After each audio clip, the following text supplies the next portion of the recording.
Yeah. I said hell yeah too soon after starting the stream, so it'll probably start this VOD with yeah, in which case, hi. I'm starting the stream now. Well, I'm already ahead of you. Yeah. Hi. Hi. I'm back. I'm streaming. Who would have guessed? Yeah. After 1 month of being too lazy, I'd say. However, We still did some progress in that time, but yeah, I was gonna say it's not all bad, homie. Yeah. All right, so since you're going to be doing the inventory system, at least that's what we had talked about today. I guess we can start the stream by actually documenting what we need or what we plan on doing. So I wanted to go through the rest of the gameplay mechanics that were described here and sort of elaborate. So we'll say elaborate gameplay mechanic systems. And obviously more items is something else I will be looking for, plus bounties. And then you wanted to do inventory system, and then I'm not sure what else, but I know that at some point we are going to need to actually make that system that will inherit that will generate this table through our engine instead of through the PHP. And it'll inherit it populate the items and other such entities through the definitions system. So I guess for now we can just have items.def as like a thing that you'll have to end up implementing. But ideally we can start thinking about how we're going to graduate from the PHP table to the engine table that obviously I guess it'll still be PHP because it's web dev, but coming from the definitions. I don't think we'll actually have to use any PHP. But that's after we... Oh, I guess we still have to for CM Brood War. Yeah, Cosmonarchy Brood War will need to stick because we don't... I mean, I guess I could generate the same, like, the definitions files that match the data, but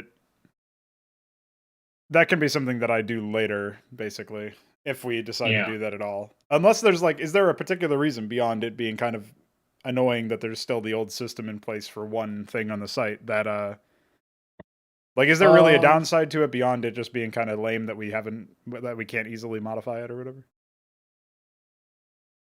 So would it be a downside to leave it in place or to replace it? Yeah, to leave the Brood War one in place since we're not. It's probably...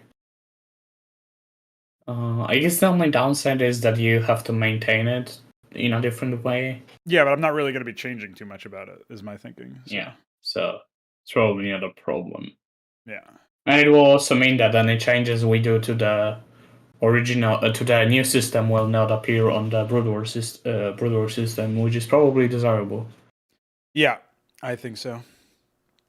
What's up, Luciferius? You have you'd and threed in the same sentence. And I have noticed it, which is presumably what you wanted me to do. That is the call and response situation we find ourselves in. So, is there anything you would add to this list for what we're going to be doing on this stream, Veeq? Anything you want me to start doing, or... I guess we could have some design discussions if you want. Yeah, is there something that you wanted to touch on before we get in the thick of things, or is there anything that's on your mind? No, not really. Just whatever comes our way. Yeah, I think. I guess since we had that brief discussion in the channel, maybe there's something there that we haven't. I can't remember if we actually finished that topic. Well, basically, I had said my response, but I hadn't seen anything back from you. So basically, the most recent discussion that was going on the server about Onitar was related to the bounty system. So bounties have received some changes conceptually to make it so that they are harder, if not downright impossible, to gimmick.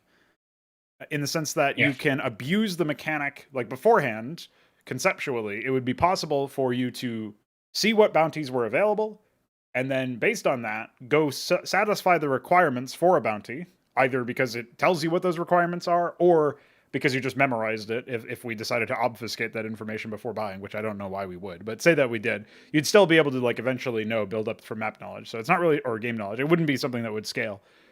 You'd be able to satisfy the requirements, come back home, buy the bounty, and immediately turn it in, essentially without having the risk of dropping the bounty if you were killed, which is kind of the whole reason the system exists in the first place.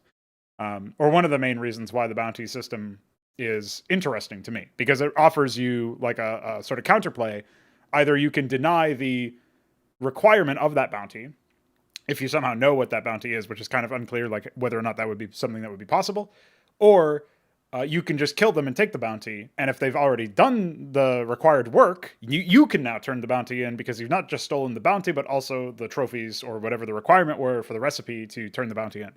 So that was kind of like the idealized gameplay loop and the way that those mechanics would interact with each other as far as bounties and dropping inventory stuff. So there were two things that I wanted to address.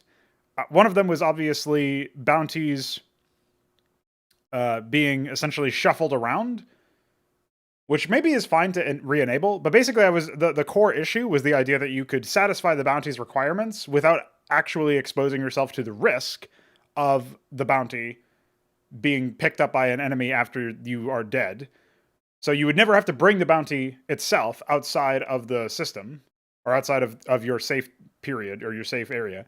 And you would still benefit from the bounty at the end of the day because you would turn it in. So the solution that I decided was that they require recipes, which we always knew, comprised of trophies and specific items, also always knew. And then all components of a bounty recipe must have been dropped after the bounty in question was purchased, which means you would basically have to purchase the bounty and then go and drop the items. So this actually still exposes one angle of it being manipulated, which would be coordination with your teammate, where you pick up a bounty, and then elsewhere on the map, your teammate satisfies the bounty, gets the items, teleports, and drops them to you. And so that is a bit of a concern insofar as it still there's a way to work around the risk, which I'm not really sure how you would solve. I guess it would have to be like dropped items can't count towards bounty recipes, which is yet another like parallelization of the mechanics to make it so that this doesn't work. But even setting that aside, what is so that's still a concern. We can put that on the shelf.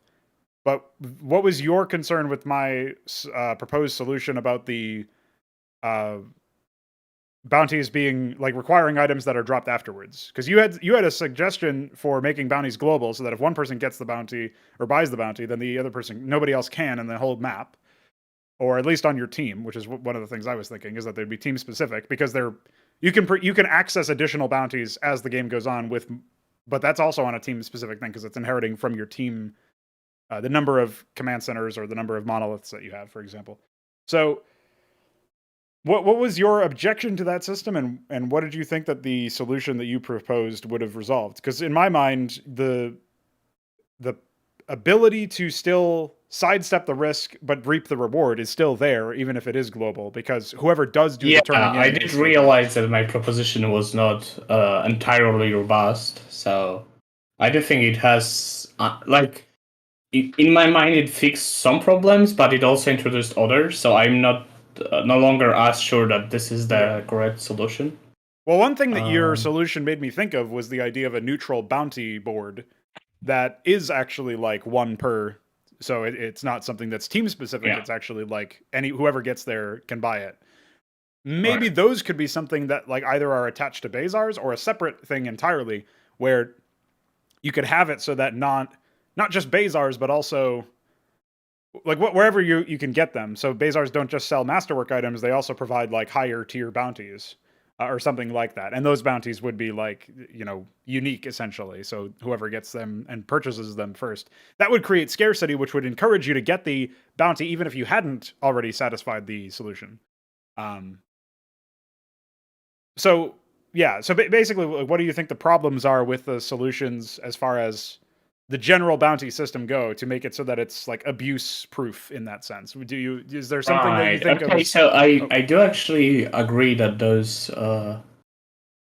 problems of being able to just gimmick the system are issues. Yeah. obviously.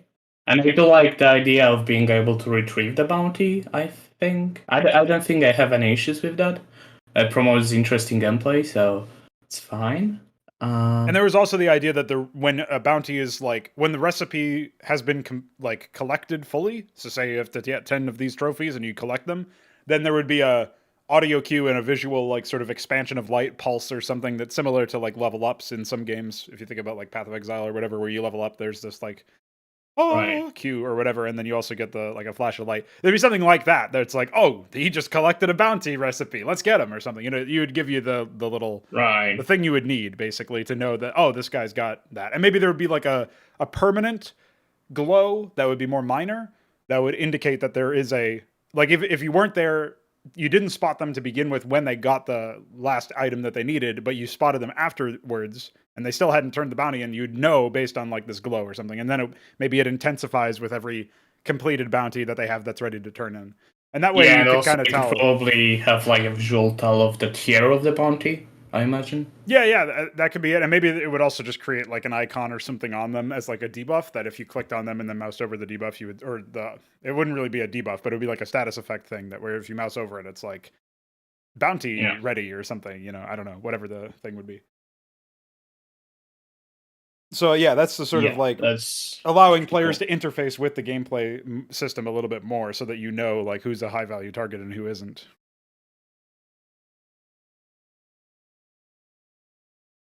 So are there problems then that you have? Because I'm total. If there are, it's good to sort of hash these out. So I do still feel like having meta data for each item individually will confuse people. Well, I know you objected to this in the code base like programming sense because it would be kind of annoying. That's also true. But if we take that aside and we just think about the end result, you're thinking it would be confusing to know. Yeah, because imagine in one stack you have like two items that are not related to the like are not accepted to the bounty, and like four that are accepted. And now you try to if you try to split the stack, for example, what would happen? Like it's kind of undefined because you have two that are two incorrect items and four correct items in one stack. I actually had an idea about this that wasn't even meant to resolve this problem. It was just to make bounties more intuitive and like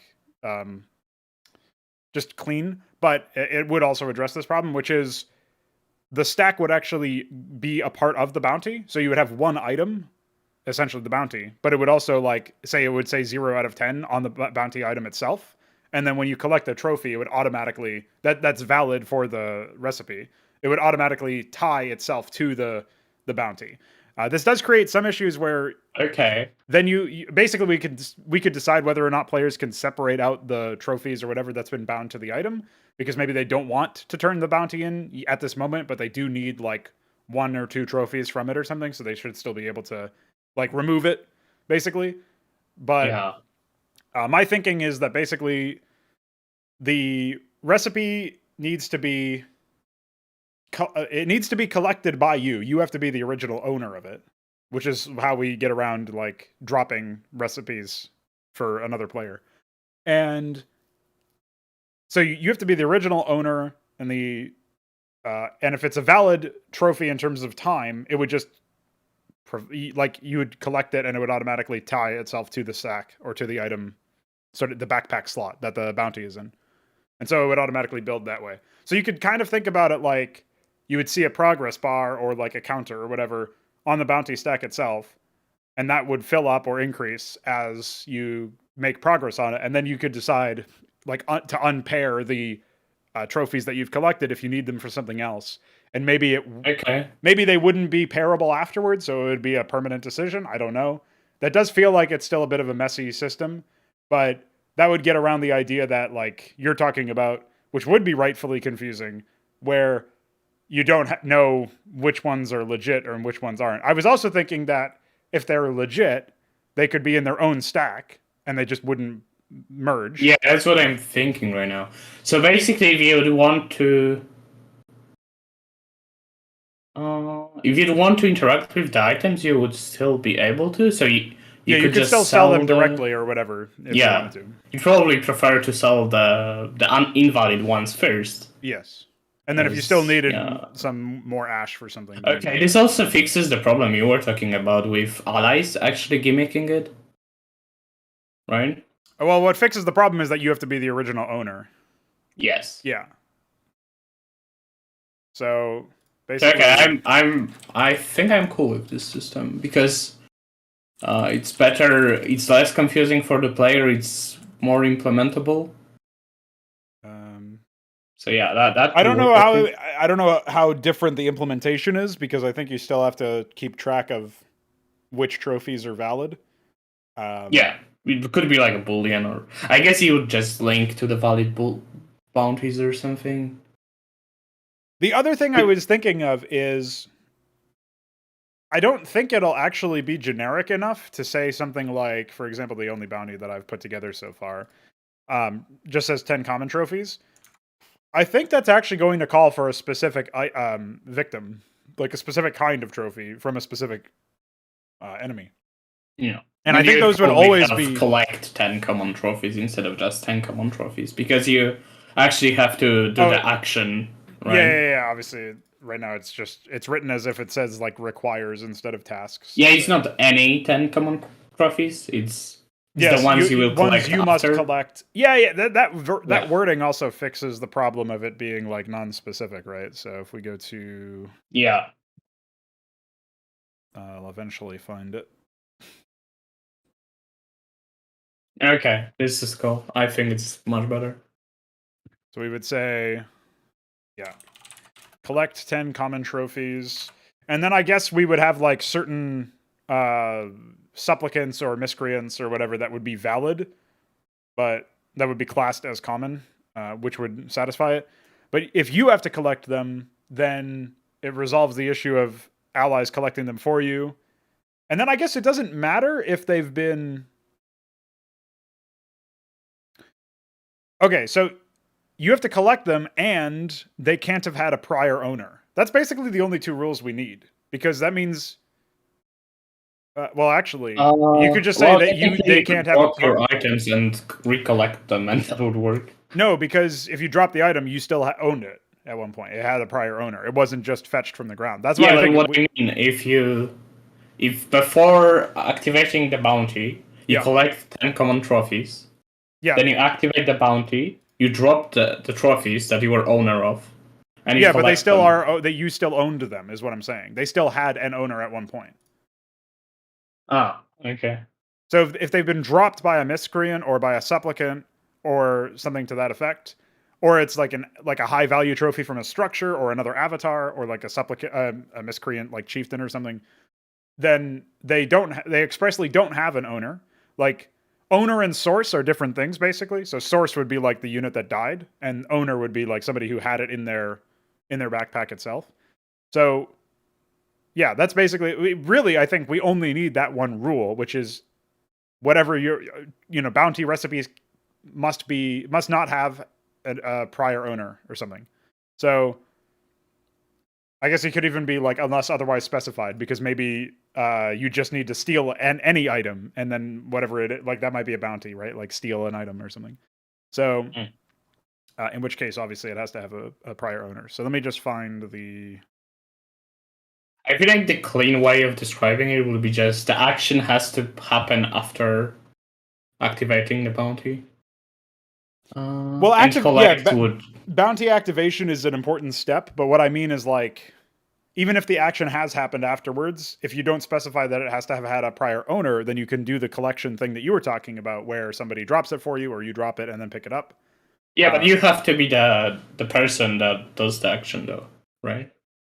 Yes, so but then we're rubbing up against the problem of collecting doesn't necessarily prohibit picking something up that somebody else dropped, is what I'm getting at. So like if that's the task, I guess it's less clear, I think.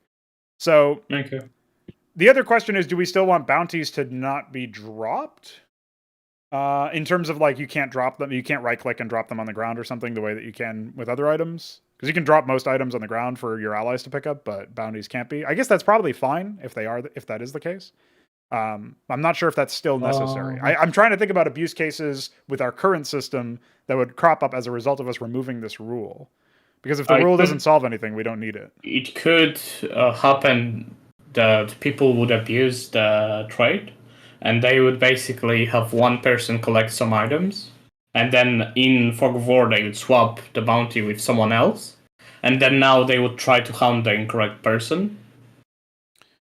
Yeah, but they would lose the little marking or whatever if they did that. But it does make it more confusing anyway, because like you have to look out for the aura effect or whatever that makes it look like they've got a bounty to turn in or something. But yeah, and that would only cleanly translate if we kept the idea of the stack being tied to the bounty, which we decided to just have them stack separately if they're valid for the trophy, just so that you can still interact with them like normal items.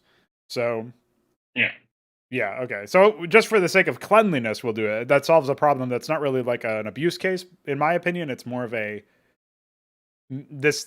looks fucking confusing, or this ends up with it's just like general robustness. Yeah, I feel like. Do you think you should be able to activate more than one bounty? By the way. Yes, you'll be able to activate an arbitrary number of bounties at once. Okay. It's obviously like if you die with 3 bounties in your backpack, then you've bought them for the enemy basically. If they take your shit, so. Yeah. So instead of writing what I wrote before, we'll say bounty recipes. Okay, we'll say recipe components must not have had an owner. Oh yeah, this is where we say unless otherwise stated. Unless otherwise called for by the bounty itself. Recipe components must not have had an owner prior to you collecting them. I think that's a robust sentence in terms of describing everything. I see what you're going for. Okay, that's cool. Because if you have no owner, it means it just dropped. Yeah, it's just on the ground and you collected it. Which would also allow you to basically, like, opportunistically, you see, oh, there's been, like, this giant fight and, 20 supplicants died. I'll go back home, grab a bounty, and then teleport to the front lines, risk, maybe more enemies being in the area, collecting my shit, and then teleport out. Like, that seems like you're not exposing yourself to as much risk, but in that case, you've kind of like taken advantage of a situation that only lasts for a short time because trophies expire if they're from a supplicant or a miscreant. And also, you are still exposing yourself to risk because if there was a battle there, then there's likely going to be a battle again, especially where supplicants are concerned, because they usually follow like not set lanes, but at least like pathways that are kind of common. So I kind of like the idea that you're basically opportunistically taking advantage of a previous battleground that still has some loot, and that kind of that kind of gameplay is actually even ideal in my opinion. The idea that you can scavenge the battlefield after it's like some a battle has gone quiet, because that's how avatars work as well. Like if there's a team fight and like 3 people die, 2 on one team, 1 on the other, and then like the guys who lost 2 people fall back, then suddenly there are 2 backpacks for you to scavenge if you could do it in time, which I think is like we're reinforcing the core idea of picking the corpses, so to speak, clean of items and loot.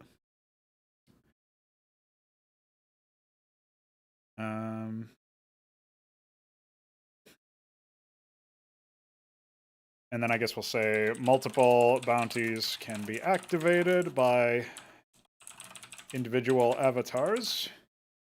And then the other one was individual bounties are unique on a per team basis. And I think that's all of the rules. So this is something you pushed back regarding the solo queue idea, the individual bounties being unique on a per team basis thing. So I wanted to basically clarify the idea that like something like this, an overburdened hunter bounty, where you're like the sort of lore of it, if you will, or like the plot direction is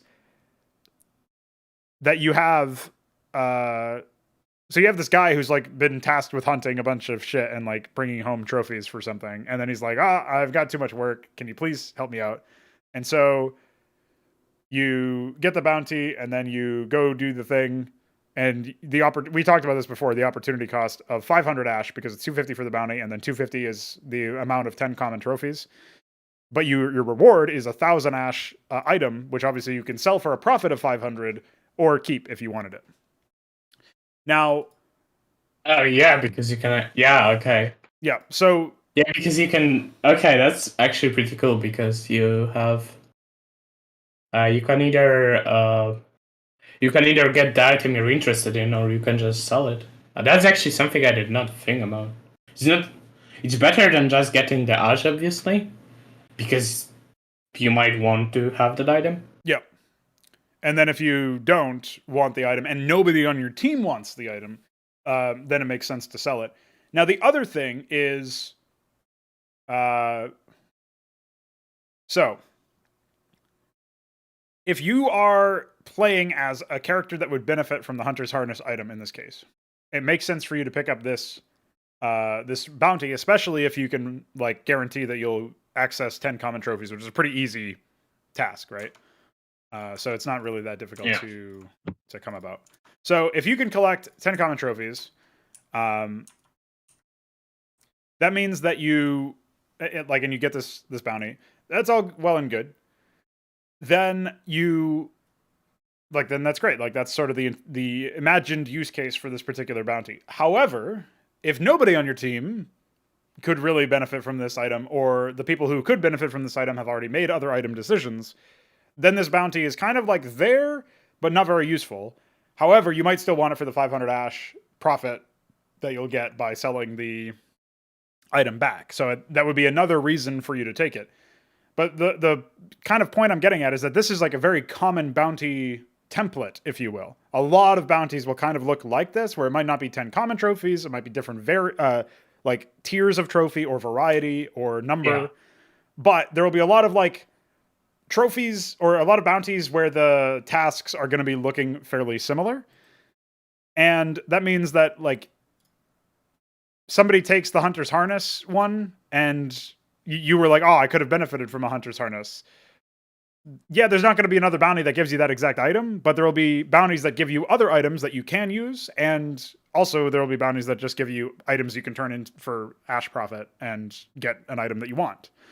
So even though it might seem weird that the bounties are not per player and instead they are per team, I don't think it's actually that big of a deal for solo queuing players who maybe aren't the most coordinated. Because in this case, you could still do something else with the bounty system, or you can choose to focus on something entirely unrelated. The other thing that I was thinking about is maybe bounty boards being... So bounty boards being something that you need to do for turning bounties in makes sense. But I'm wondering if bounties should be something you can activate and purchase without actually being at the board. Like... We'll need to test that. We'll need to basically test how annoying it is game flow wise to like only be able to pick up bounties, which are very influential, particularly in the mid to late game when you can get ascendant items and stuff. If you can only do that when you're home, like how basically one of the things that this will test is like how frequently are you going back to a base camp, and how frequently are you going to be near like an item shop or a bounty board or something. You know what I mean? Because if it's not that frequent, where it's like once every 2 minutes or something max, then it might actually be really annoying to have to wait that long just to collect a bounty. But maybe it's fine. I don't want to make a crazy decision without actually having been able to test it. But that's just something that occurred. You're basically wondering what would be the restock timer?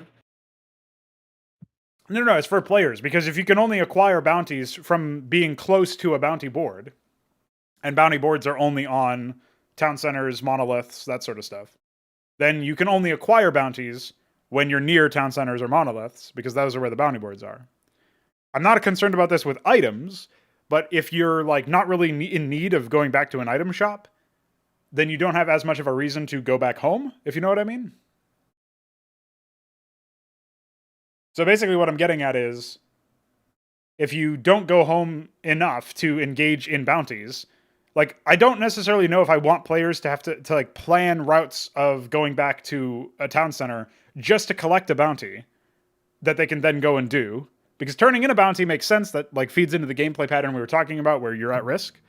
but initially purchasing a bounty and then going out and doing it, maybe it's still fine, because I guess there could be weird abuse cases, or not really abuse cases, but cases where it's unintentionally easy, where if you purchase a bounty remotely, you just so happen to be right next to it something that would satisfy it, and then you collect it and then you turn it in. So I guess that would introduce another abuse case, but yeah, that's the main idea. Is that, like, is it too annoying to go collect bounties? Right. I'm not I sure do that feel it will like be. you will want to be at the town center pretty often, just because you want to materialize your money or whatever. Mm-hmm. Yeah, that's a fair point as well. Especially if you have like 2,000 gold, it's not only a 2,000 gold you are not using, it's also 2,000 gold that you can lose and give it, like, donate it to enemies, right? So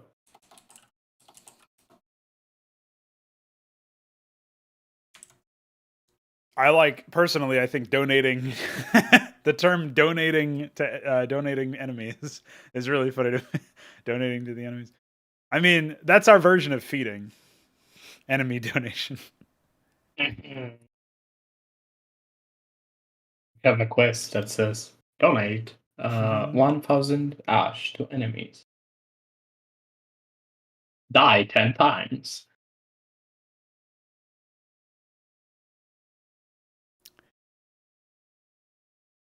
Well, actually, the die 10 times thing would make sense if you had a self-destruction item. Well, maybe not 10 times, but you know what I mean. I'll set. Oh, shit.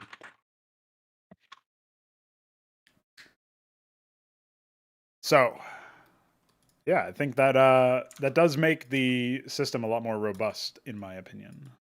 Yeah, I agree. All right. Let's do processing.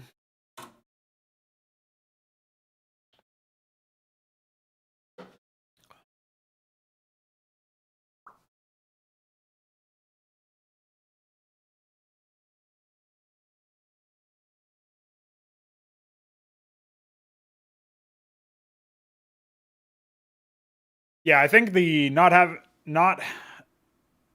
having an owner thing is a great solution, just because it doesn't mean that you have to keep track of time, you just have to keep track of ownership. So it's easier for you to implement on a programmatical standpoint, but also easy to delineate for the player, because stuff that has had owners is already visible. Like, it's already something we planned on doing in the like when you mouse over the item, it's supposed to basically say, like, previous owner or whatever. That was already something we were planning on doing, so great.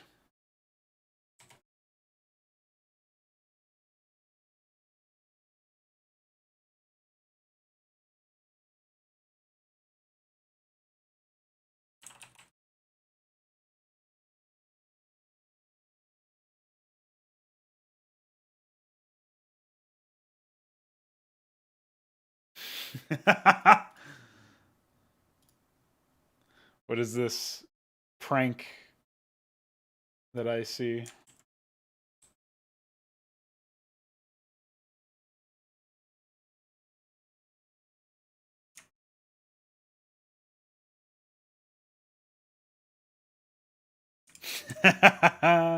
He instantly figured it out. What happened? Oh. Your chat. I pulled up your stream so that I could see what you were doing, and then I see a man. Yeah. All right, so we figured that out. That's pretty good.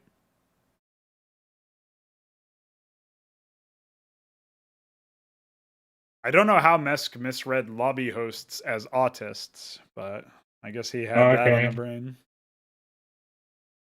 They're not even remotely close to the same thing. Must have been looking fast.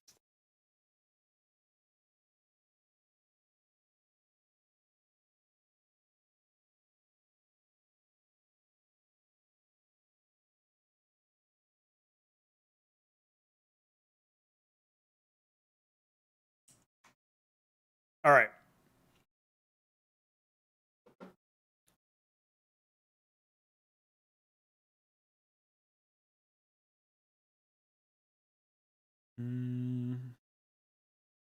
I guess I should add 1 stack count to the base stats, although that's kind of obvious. But I'll do that anyway. And then anything else?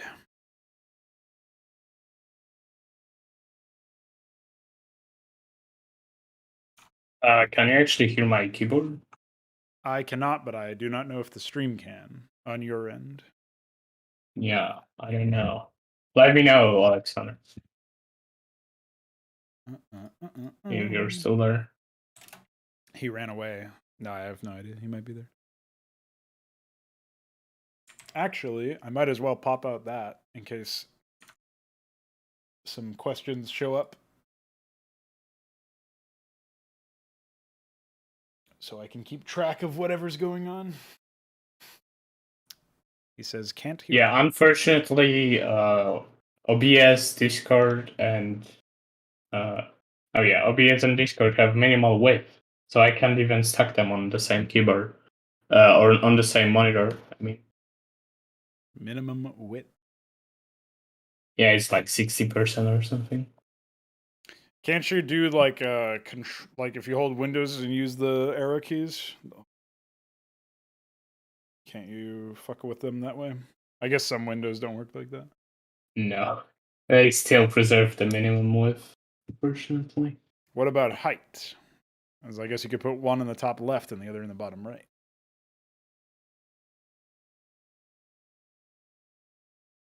What even is the shortcut? Holding Windows key and then using the arrow keys to. If you Yeah, do like Windows key W, will put it up, and then Windows up actually maximizes for me. Yeah, but if you do Windows key down and then left and then up, it should tie to the top leftmost corner.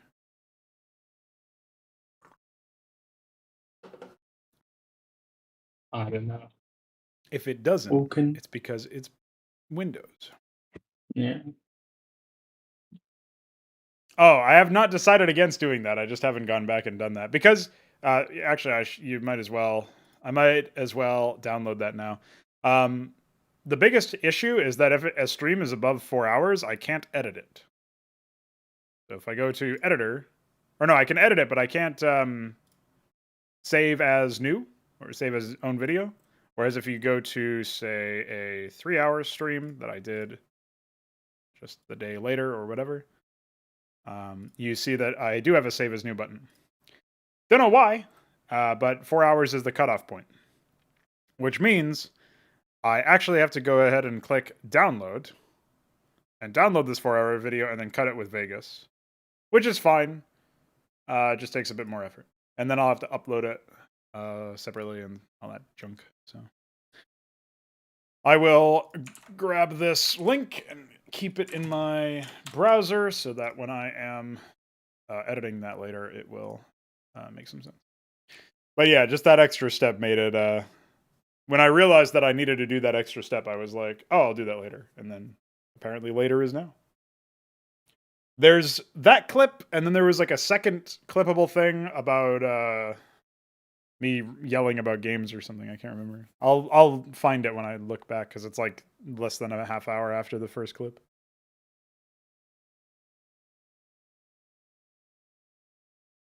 All right. I'm not even looking at this yet. I'm looking at this.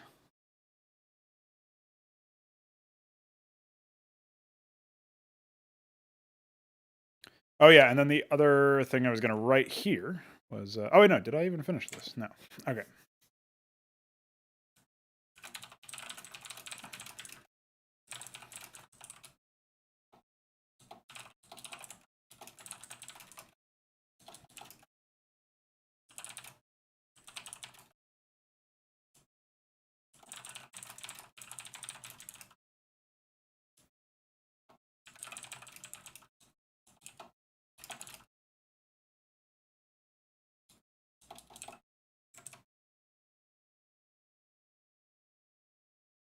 We'll say such important structures benefit. There you go.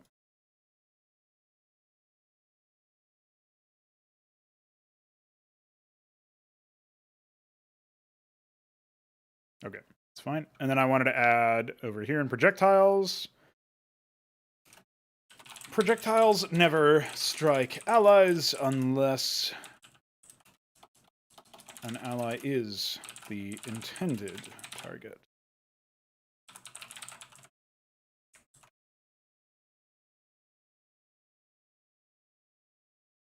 I think that's going to be true, but there will probably be some behaviors that fuck with that or whatever, so I may need to revisit that and make it less absolute.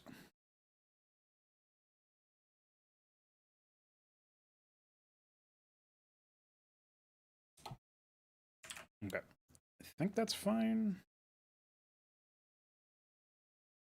I still was not 100% sure what I want to do about avatar corpses versus other corpses. Creating a delineation between unit structure and avatar corpses feels a little bit parallel, but I almost feel like it's necessary, because if you don't, then you need to find some other scaling factor for the cost of corpse revival. And I did think that maybe it would be something like, for every point of HP, you would get or every 2 points of HP would drain 1 point of energy. So you would revive corpses and heal them, and when you would basically only revive a second corpse if you could fully revive the first corpse's health, and that's how you would sort of gate it. That would mean you could always revive something, even if you didn't have very much health, very much energy, which might also be not ideal. Which I guess we could just add a flat cost to the activation of the abilities. An item that turns your ally into a projectile. That is not a bad idea, to be honest.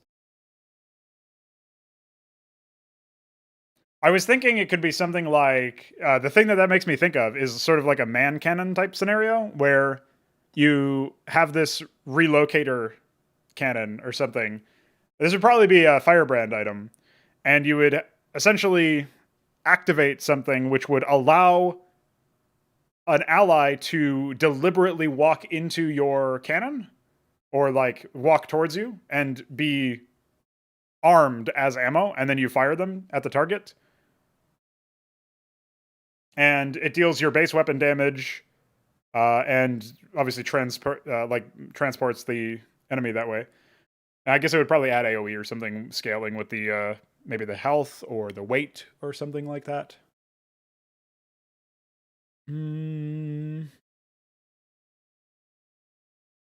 I guess you mean that avatars don't leave, or heroes in Warcraft 3 don't leave behind corpses. Yeah, I'm not really a big fan of that either.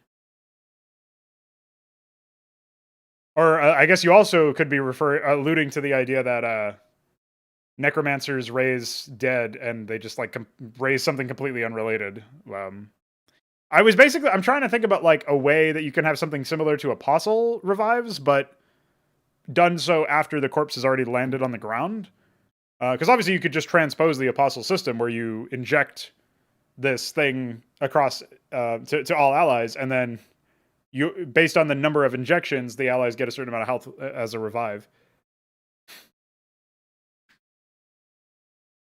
Which would obviously have to be a very high tier thing. But yeah, there just aren't any hero corpses in Warcraft 3. Unless they change something very radical in Reforged, but I doubt it.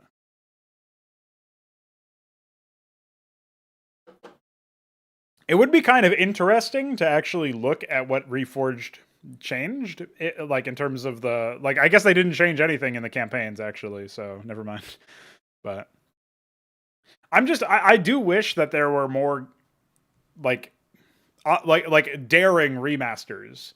Obviously, Reforged and all of the Blizzard products are all terrible, but it would be really cool to have a remaster that actually says, the base product ain't that great. let's actually improve it, you know, or like even if you think that the base product is good, you could still change stuff about it to improve it. Like even if you think it's already a nice starting position. What did you say, Veeq? You know what it is? It's a smarky Brood War. True. Yeah, I won't lie. Part of me stats right now. Oh, that's exciting. Part of me does want to go back and like just shit out a higher quality campaign remaster than any of these other people within Brood War, but it just wouldn't be particularly engaging, I don't think.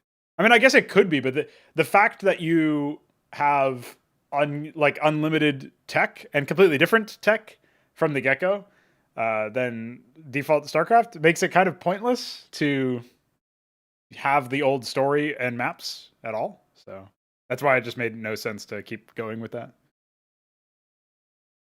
Like I added all of this stuff. There's like 100 new units or whatever, probably more than that by now. And like across all of the races. And then I was going to overhaul the campaign maps and make them from scratch, completely different. But like, why would I do that? Yeah, the remaster for Warcraft 3 is actually a demaster. Mm-hmm.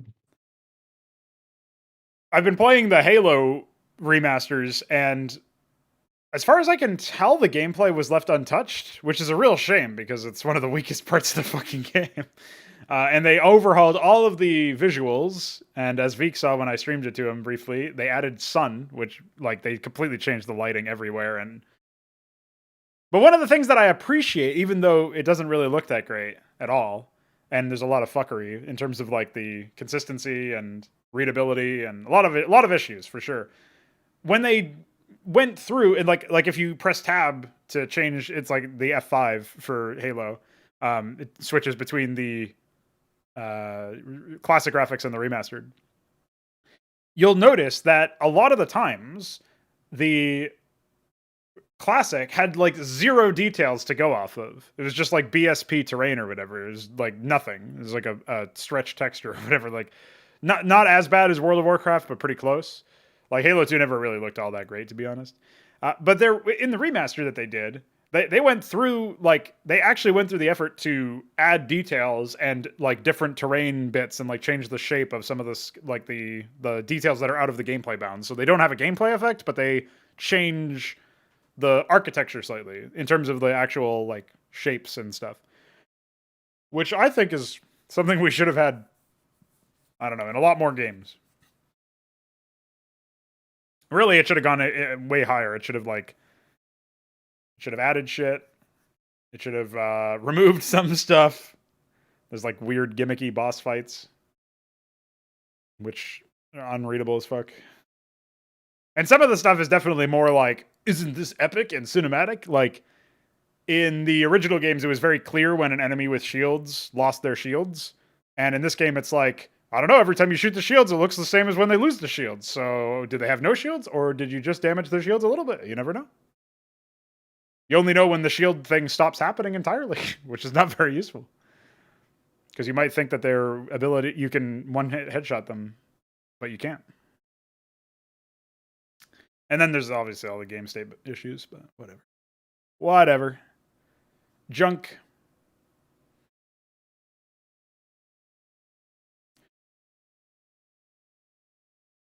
Do you remember the level you were on? Because it's highly likely that, as opposed to a hard lock, it was just their really stupid environments confusing you enough to make you think that you got hard locked.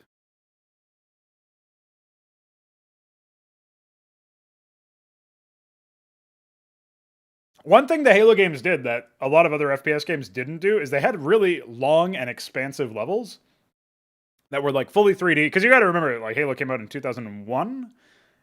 And Half-Life, for example, had much more constrained corridor or vent levels that were really tiny. Halo's levels were huge and really long, like big-ass levels. And it was for a fucking console. And there's probably a lot more loading and a lot longer, like, freeze times or whatever due to loading or whatever on the original hardware than on mine when I'm playing the remaster. But still, like, even though I don't think the experience was good, I can recognize why there's they were doing something different. So they weren't good, but they were different. That's basically it.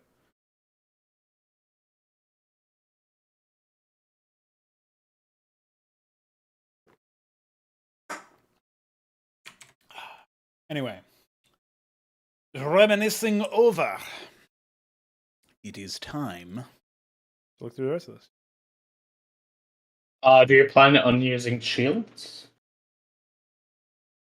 Items may provide shields. But I do not plan on it being a... Yeah, I guess, sure. Just leave the framework in for it anyway.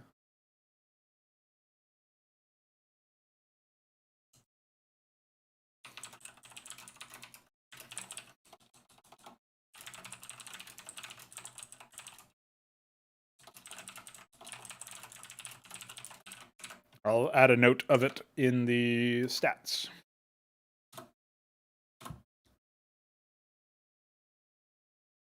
Oh, yeah, I know which level you're talking. If it's the first time you're on the alien ship, then that is one of the most confusing levels.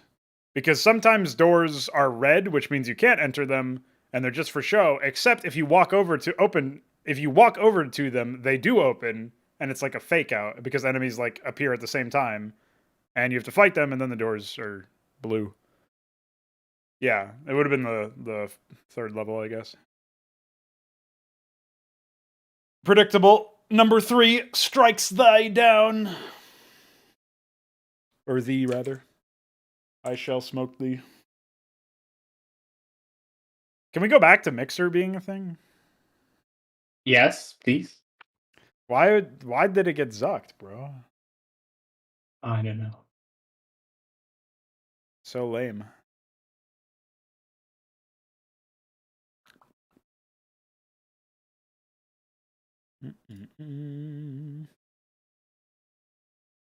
This will say ash and bounties instead of resources there. I am pretty happy with all of these, I think. I'm trying to think about like systems I'm not crazy about currently. Wondering, instead of strongholds, I put layers. Wondering if there's any additional map elements we need. Was thinking about whether Bazars should provide contestable, unique bounties. I talked about that earlier in the stream.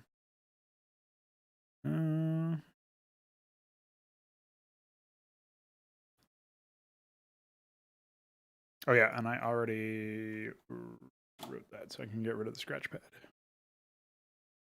Pretty nice. I think I won't be doing this.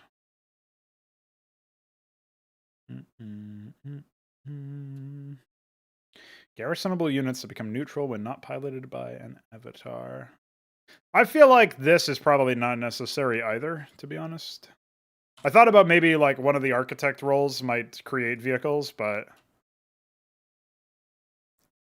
as architect is also the tank class, I don't think it's necessary to have another sort of specialization amidst all of that. Let's minimize that. I'll mark that as done. We'll generate again, and pull again, and back to items. All right, so in the last stream that I did yesterday, we accomplished a lot of head items, a couple hand items, a couple gloves. Earlier today, I did a cloak under Potent. It is the Transient Tapestry, which allows you to activate an ability which reduces your damage by half, but causes projectiles to pass through you for 1 second. Yeah, that's the item I dreamed of. Yeah. Yeah, Veeq basically gets like at least one item concept per evening when he's supposed to be sleeping, and he wakes up and messages me about it. Yeah.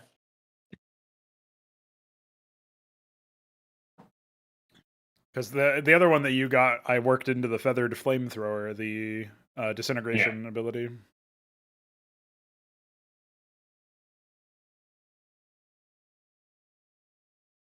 I haven't written about beams, but basically they will work the same way channeled attacks do, which is documented in... I actually have no idea how to implement the beams, so I think they will probably be added after Bloodborne. Unless it's okay. like mission critical. Well, it's a flamethrower and Ahmed, so definitely want a flamethrower for his birthday. This unit's weapon channels its attack, dealing the weapon's damage once every second. So that would be the base damage, and obviously your main primary mode of damage would be over time, setting them on fire. So I guess the way that functionally it would work is that the beam...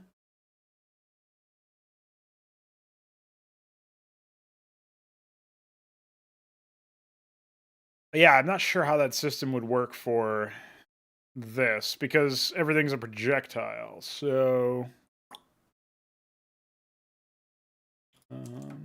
not sure.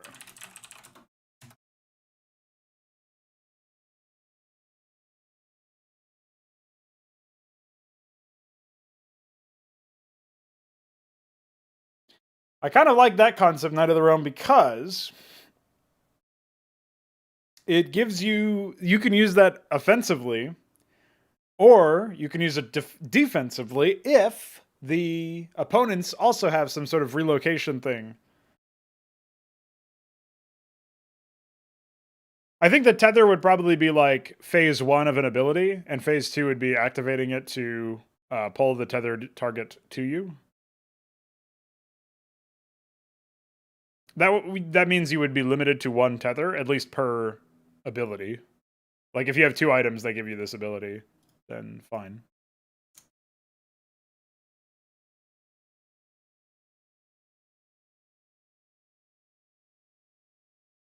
But yeah, I like that. I guess it could even be a core passive. It would probably be a higher tier Shepherd core.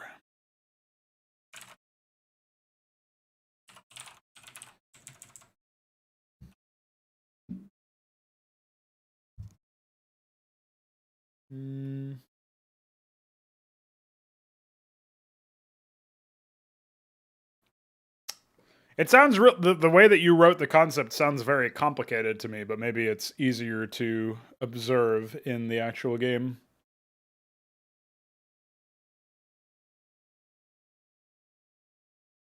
I guess the tether would expire.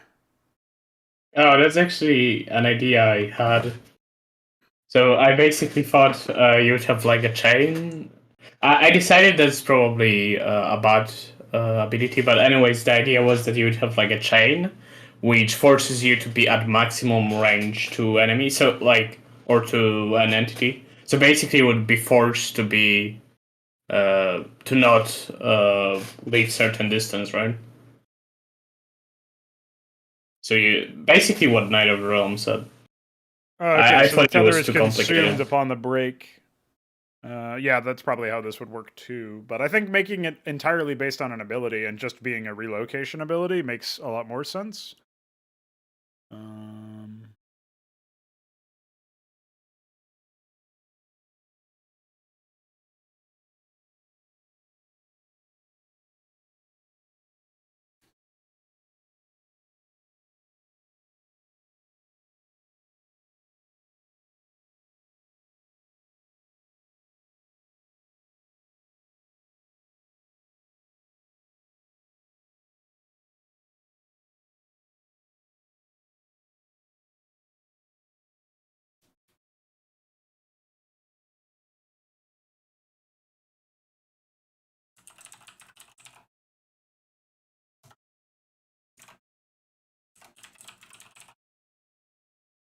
I'll probably change this because it's action verb.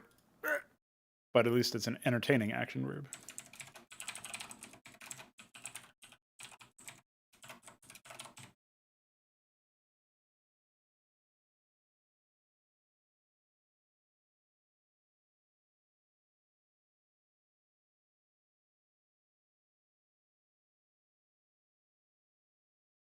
Yeah, they'll be very minimized if they exist at all. Some things are point and click, but they don't interact with enemies or like alive entities, like the potent wand. Or I think the potent wand is an example. Or no, profane wand. It happens to be also potent.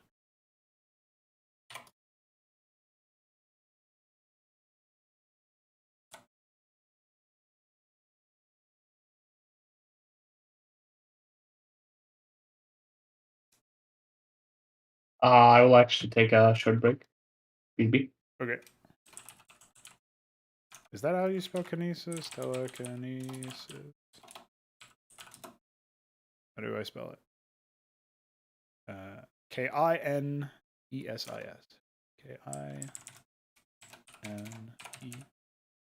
There you go. That's better. Although that looks really fucking whack, but whatever. Kinesis core.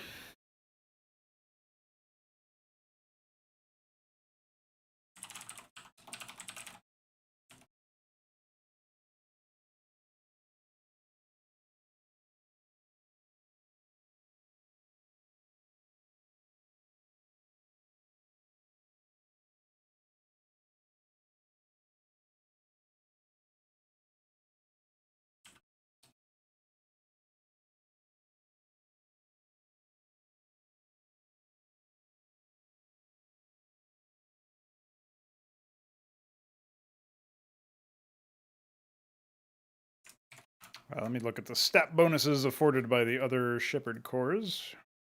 Energy, HP energy, move speed, armor. It's like off tank. We can probably keep the armor and we'll say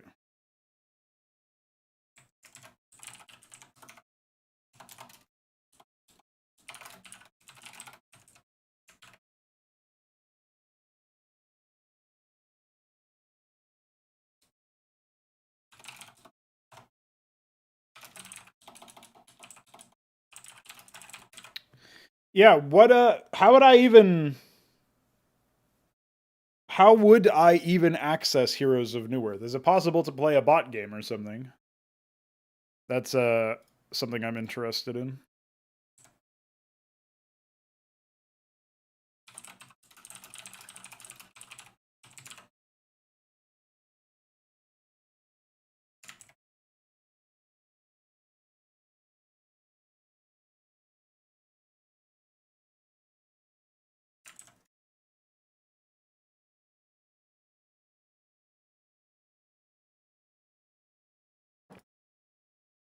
As I recall, Heroes of Newerth was criticized for being more complicated than it needed to be, and that's why it fell to League, but that could just be completely incorrect.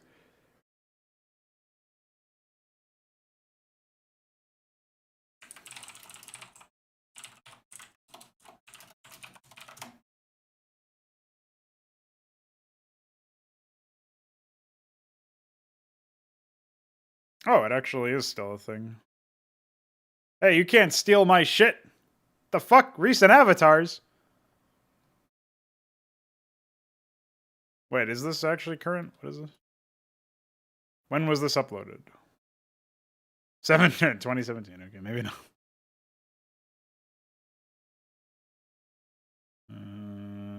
Let's go to Han forums.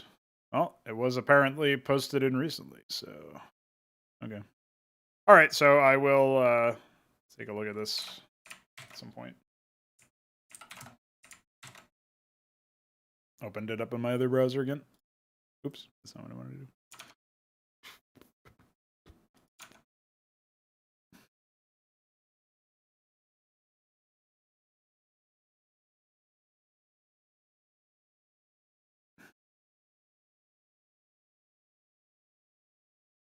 I think I used that for Warden, or no, Warlock rather.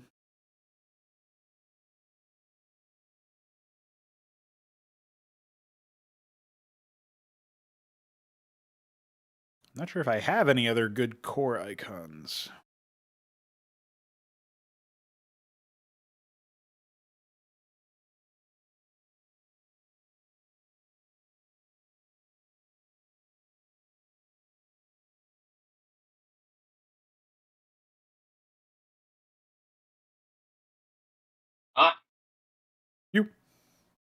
Ew, what's up? Your hi got destroyed by Discord, so it sounded like you just said ha, unless that's actually what you said. No, it's hi. Yeah. So I've done some basic struct definitions, and I Did you think I've include got owner? everything. Yeah. Okay. And that would be an avatar pointer, probably. Unless, Yeah, it's just the player number for now. yeah, okay, that's fine.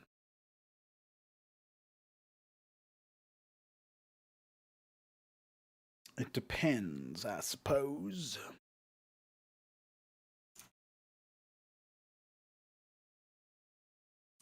There's actually quite a lot of.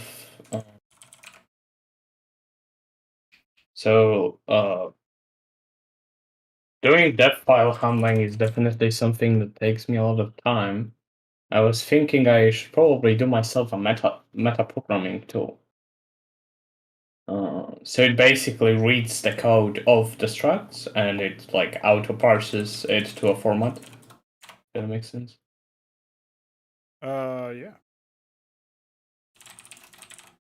Sounds pretty useful. Yeah. How would you do that?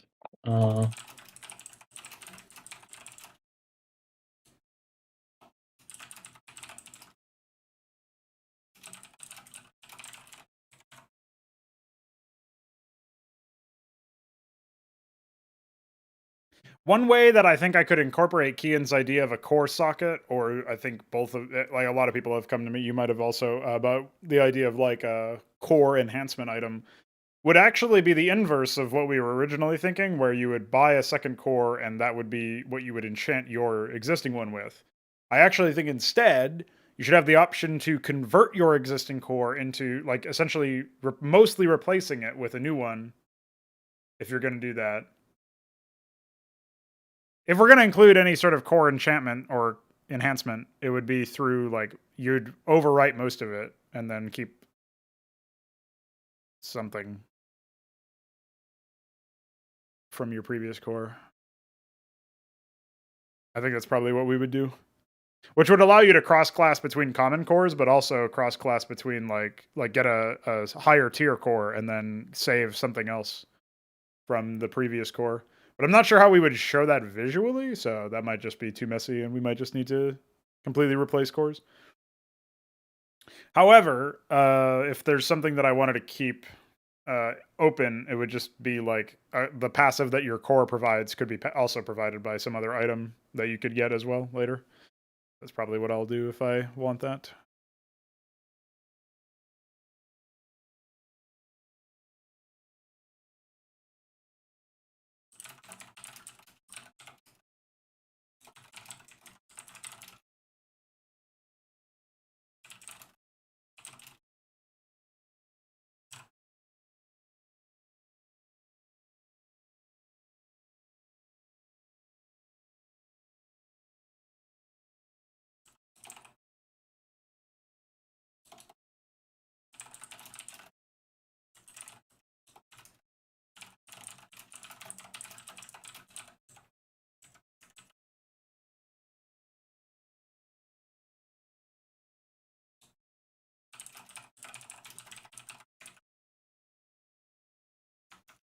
By the way, this is really an interesting item. The reason why, or passive, or ability, actually. I wanted to put this on a core because I actually think building deliberately into this is really cool. Because obviously you can use this to have, like, say you bind to a nemesis ally that dives in and they're like a close range assassin. They dive in and fuck around and get a kill and then get pulled back by you. That could be something that you could do with this. Or obviously you could use this as a pick. So the fact that you can target both allies and enemies with this is actually really neat, and it allows you to maybe like pull your tank back out if you need to, if the plan is for him to like disrupt long enough, and then like the rest of you, fire normally or whatever, and then he gets low and you pull him out, or pull an assassin out, or obviously get a pick and pull an enemy in or something like that. So I think there's a lot of value to something like this.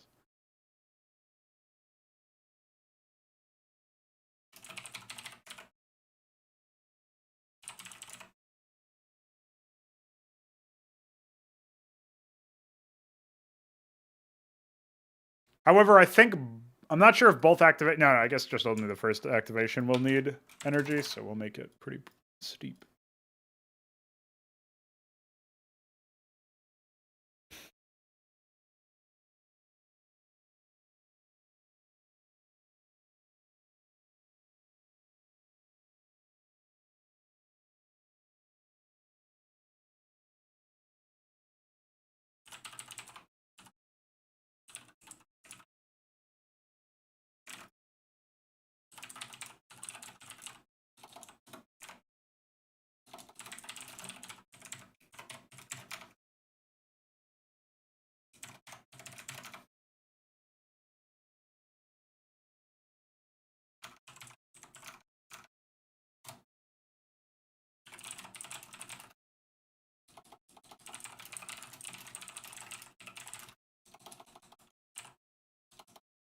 I need to figure out the verbiage of this.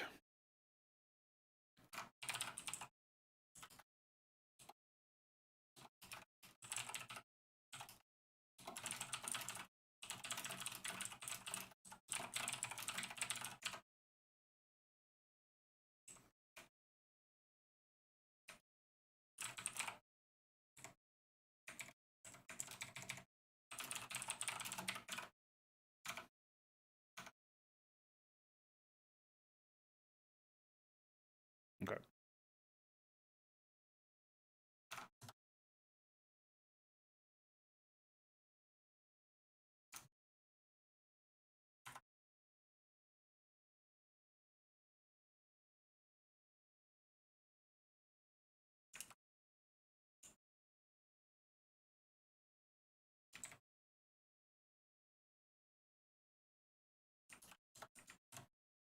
You now have a new core to look at.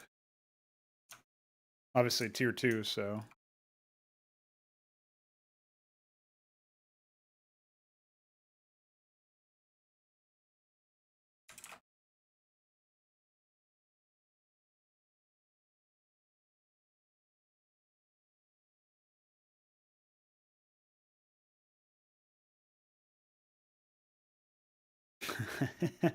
I did just realize I could use the set feature for bounties to have like linked. If I wanted it so that you like to get access to another bounty, you can like turn in one bounty in a chain or something. You could have like bounties you would get from a hunt, like the hunter guy. It would start with the default one or whatever.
You actually. You? It's because Knight of the Realm said BRB. I see. It's following along intently, except for right now.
I was actually thinking I should grab the icons from Warcraft 3 because they would be more suitable for some of these item ideas.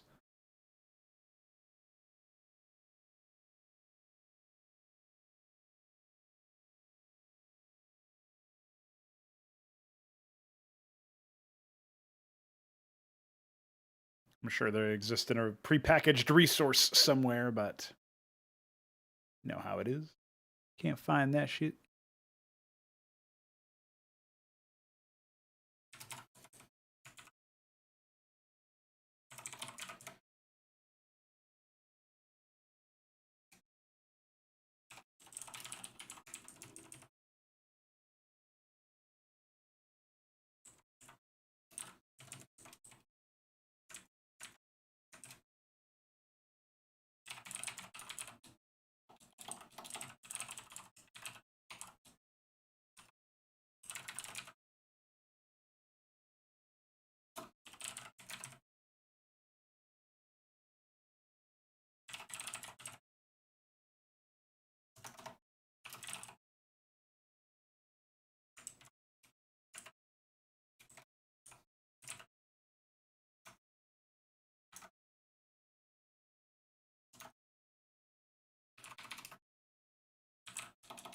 I don't even know if I have that game installed anymore.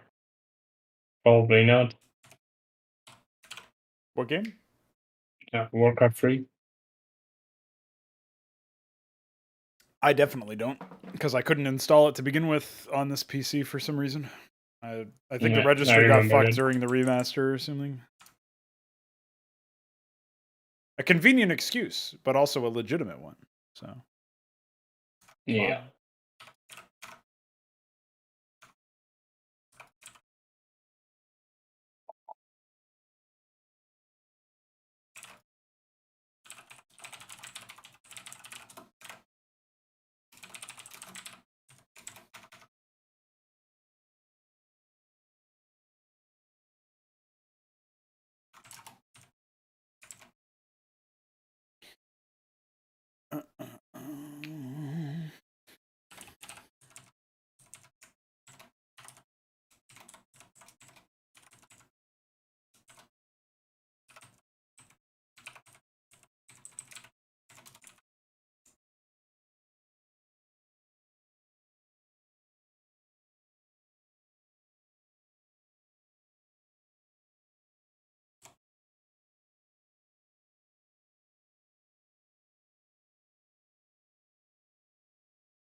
there was an item that created Warcraft 3 style mirror images. How would I go about implementing them? I guess the biggest issue with mirror image to me was always that I'm not sure if it was actually random which Blade Master was the real one. But it's pretty easy to tell based on the amount of damage they take. So it's basically kind of like hallucinations. However, in all of the games that I've conceptualized hallucinations in, I've always wanted them to still deal some damage. It's just reduced. And then obviously they still take double damage, similar to Brood War. However, them dealing half damage or even a quarter damage would still be useful. It'd still make them useful. And it is still absorbing attacks and stuff. In this, you absorb projectiles. So it's actually more powerful than you might expect. I know there's an item in Warcraft 3, it's like Wand of Illusion or something, where it creates an illusion, which is similar to a mirror image, works the same way, but it's like any target, including yourself, I believe. So I suppose I could do something where it would be more of a support utility thing, and you would fire the projectile and it would clone the... It would mirror image, right? It would hallucinate the target, whatever you hit, and it would be under your command, be it ally or enemy. And obviously there would be value in that because it deals damage. So that's probably what it would be. It would just be a single target projectile. So it would have to be something that... I guess it could just be something that requires a decent amount of energy, and from there, it wouldn't matter if it was single target or not. Because if it goes through your weapon, it inherits like AoE and shit, so...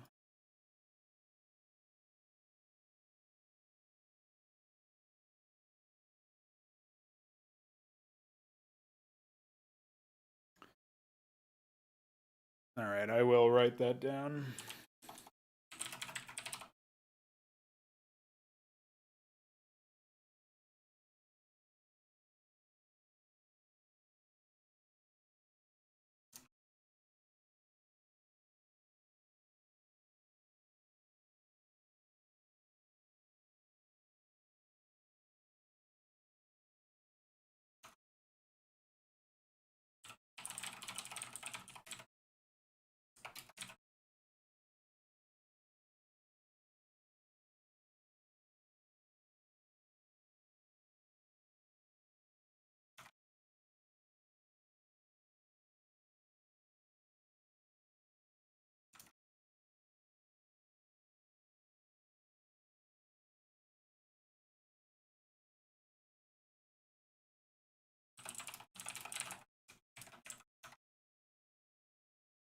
Okay.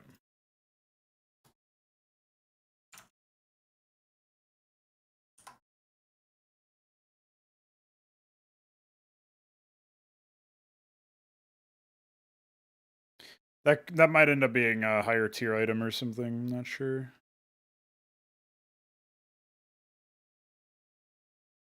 I suppose it could be just a more expensive item. And we would make this...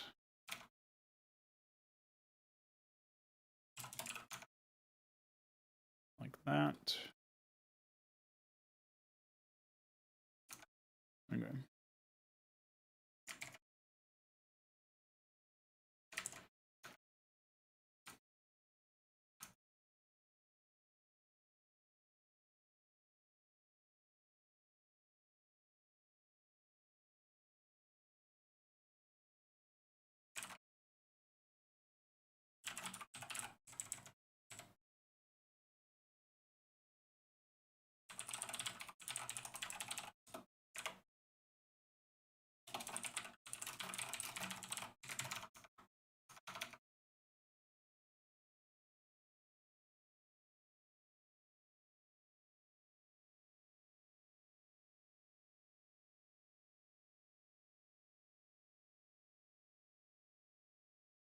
Don't really have any good cannon icons, I guess.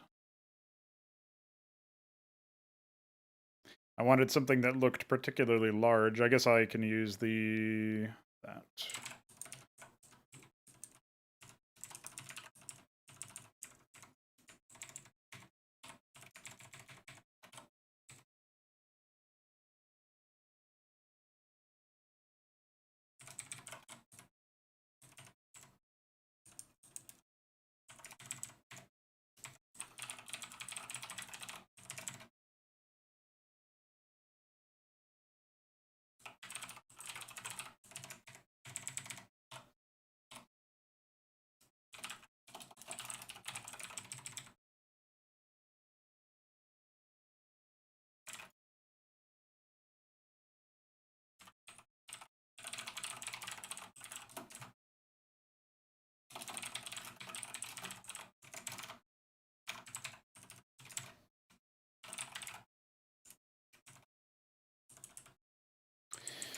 Cannon is going to be different. It'll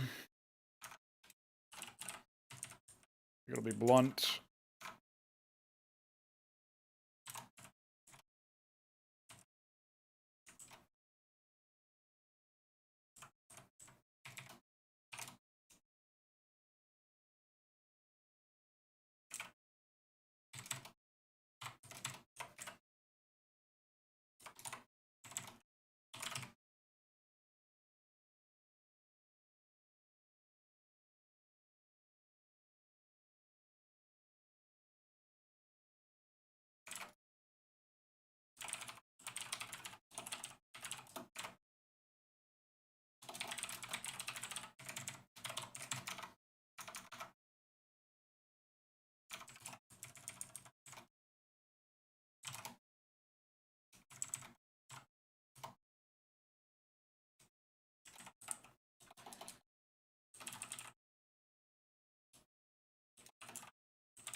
No, I guess we can't really do anything like that. That's probably fine as it is, and we'll just tweak it later.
I can only imagine what stat I'll need to fucking apply to this one.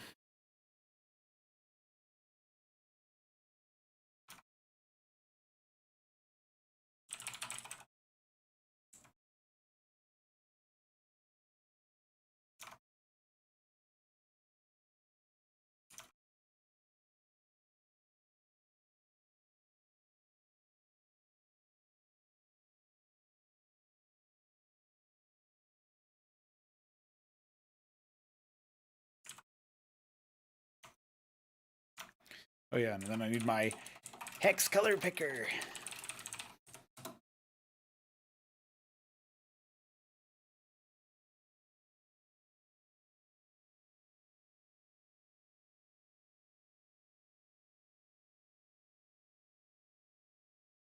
I like how they deliberately made it so that it's annoying to write down.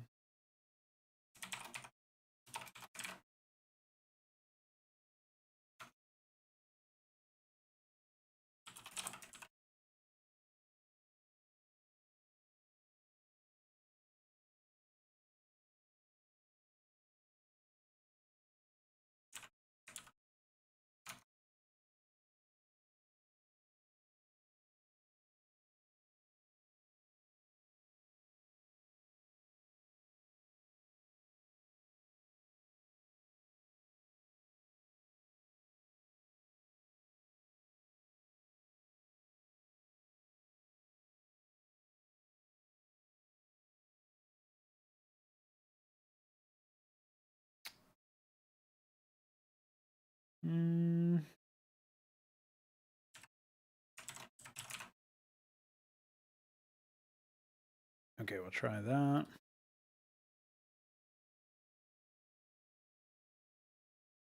Still need to find this fucking icon somewhere. Saw it before.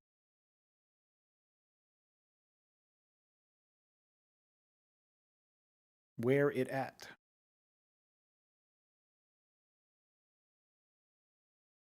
I guess on the website, God-touched items might benefit from some sort of different tinting or presentation on the table. Yeah, it's probably fine. Could also just inherit the, like, if they have a set, I guess you could also color, give them the same glow as the item set that they belong to, like the set bonus as it's defined, but that's probably easier to implement if we have sets YML instead of it being a offshoot of ability. Yeah, right now sets just are arbitrary abilities, so you don't really know which ability would be the set. So Yeah. I can't believe I can't find this icon. I saw it like 8 times and I was like, I should use that icon. Now I'm looking for it and I can't find it. oh, thanks for reminding me of adding icons to items. You're welcome. It's funny seeing the, I re-added the Academy and Armory icons to the list so that I could use them for Cosmonarchy or Zabalba buildings. Because obviously I replaced them in, oh, here it is. I replaced them in the icons themselves with the whatever corresponds to the unit ID for those replaced structures in Cosmonarchy Brood War.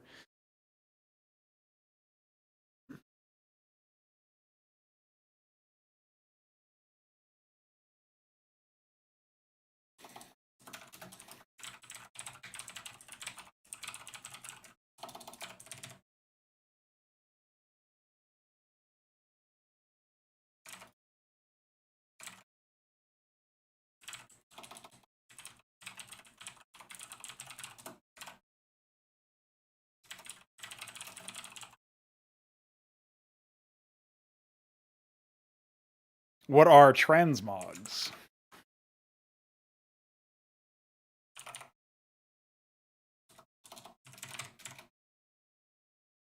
The fuck did I copy this from?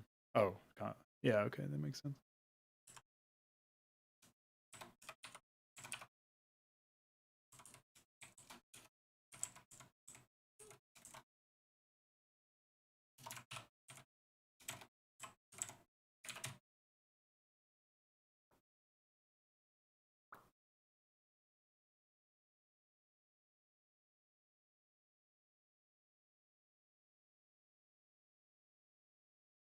Ah, interesting.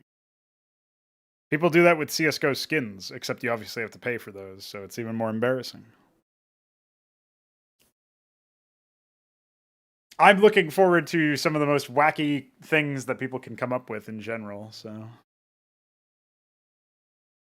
sure there's going to be a ton of stuff that I never imagined being a useful combination or whatever.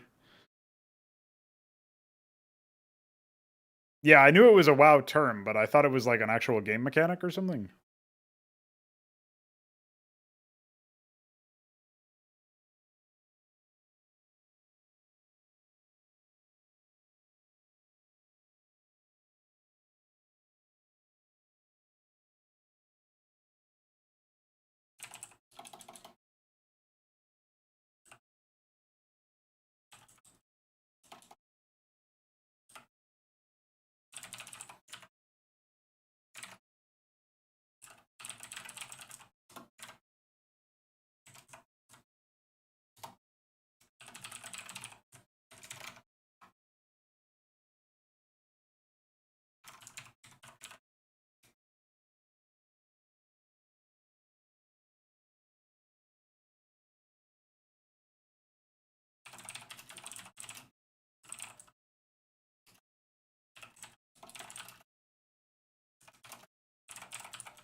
Actually, this is a ridiculous passive for the pistols because they fire 4 projectiles per hit, so whatever. At least it's a percentage and not a flat amount.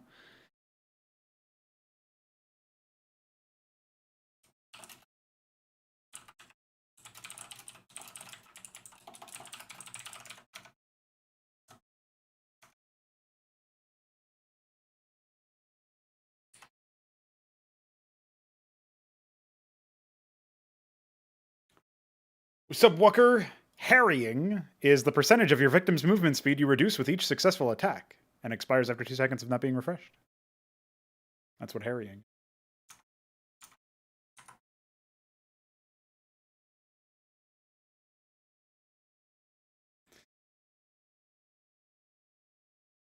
Here you go, Alexander, the item you requested.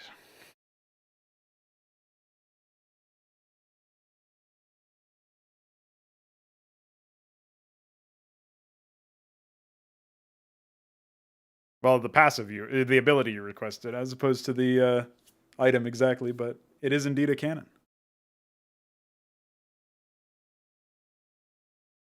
I guess instead of blunt, I can say force for the damage type. I'll do that for shield as well.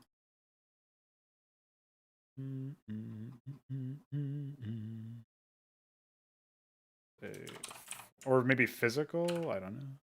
I'll just stick with force for now. Did you actually want the color images? Because Chuck is suggesting them. I think he's probably referencing. He might be explaining the idea that or alluding to the idea that you can color icons or something, like override the color to be yellow scale, the way that the Brood War is, even if they're not like that. But not sure. Actually, the image processor that we have actually applies some color stuff. I don't know if it's. I don't know how it would work on other types of icons though. So it might need some adjustments, I guess. Check this out.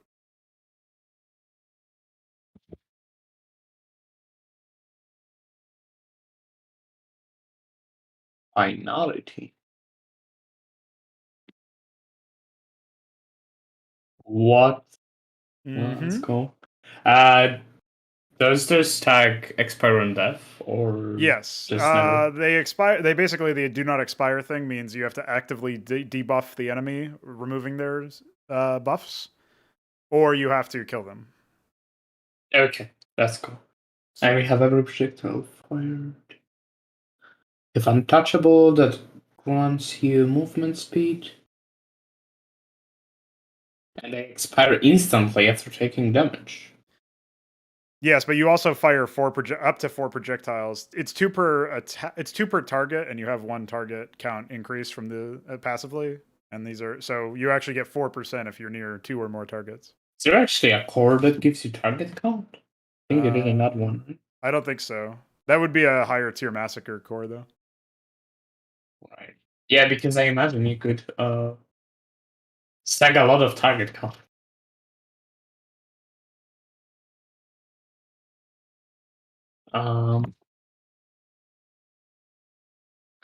Yeah, you can, and that's one of the main ideas. Is like basically I have to make sure that whatever target count increases are out there, unless they're really high tier, don't also like provide a crazy intrinsic damage potential because, like, basically you can obviously get runaway effects with interactions if you're not careful. So yeah, I like how it combines with things like the new cloak.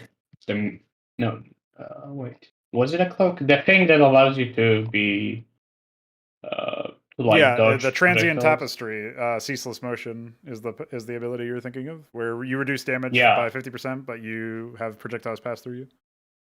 Yeah, that will be a nice way of dodging some projectiles, so you can actually keep untouchable stocked.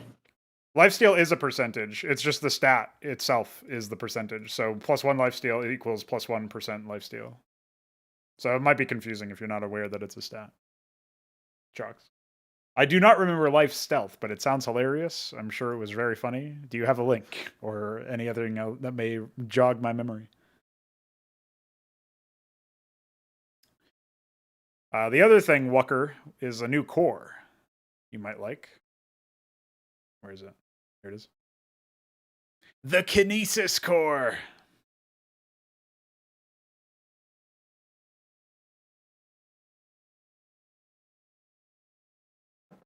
I'll just put the shit in YouTube chat, I guess.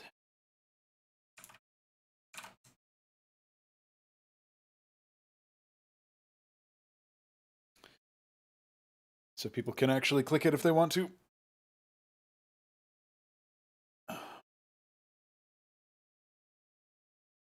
The passive is pretty neat, I think, in that it also applies to the target that you tether, which means you...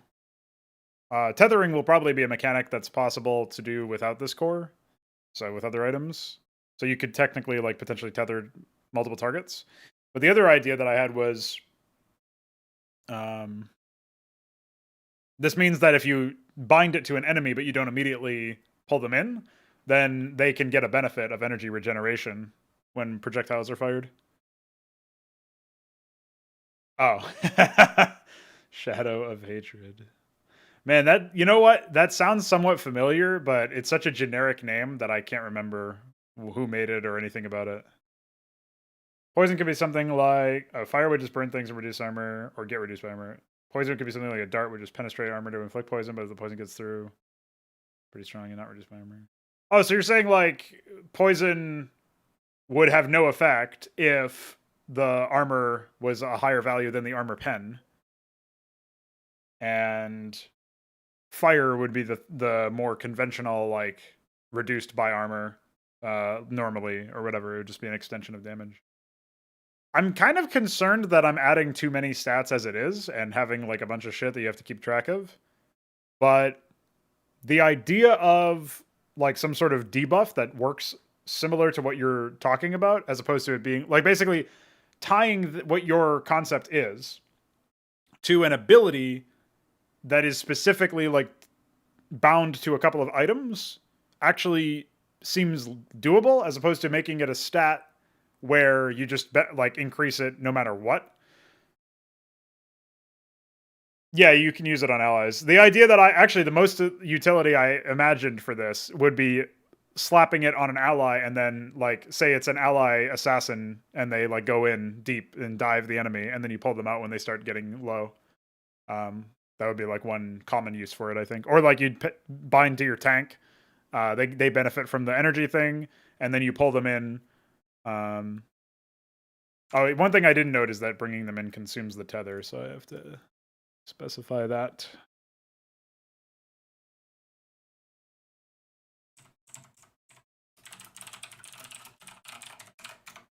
There you go. It's kind of like if anybody's played the League of Legends champion Callista, you soul bind to your support at the beginning of the game, and I don't think you can ever do it again unless they changed her, which is really dumb, obviously. But you cannot, unfortunately. Yeah, but basically it allows you to pull your champion, the bound champion, into you, and then they can choose to eject to knock up targets or escape, depending on the situation. It's kind of like that, but they won't really have a choice in the matter. They just get pulled to you after you bind them. Yeah, if they get rooted, you would basically like you'd break their like your chain retraction would have higher priority than a root or than a like whatever else. I guess they could also turn into a projectile or something and deal weapon damage on their way through, or like if they basically if they we could add a mechanic where if they pass through an enemy, they slow them or something. But I don't think it would really be that necessary, and it probably wouldn't matter that much. It would add some interesting skill expression to like positioning when you pull the unit back. Obviously, you can do this to non-avatars, so you could do this to like a miscreant, or you could do this to like you could imagine like, oh, the enemy is trying to kill a miscreant for a bounty. I'm gonna just quickly pull them towards us and steal their shit, and then they have to like wait for the next miscreant spawn or something. So you could do all sorts of different things, both disruptive and supportive.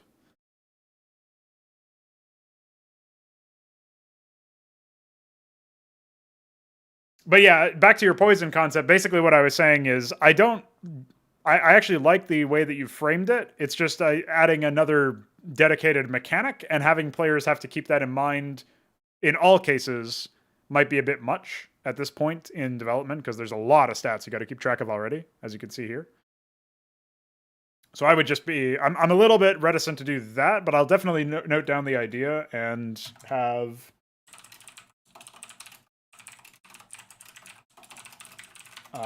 like just keep an idea on it or something.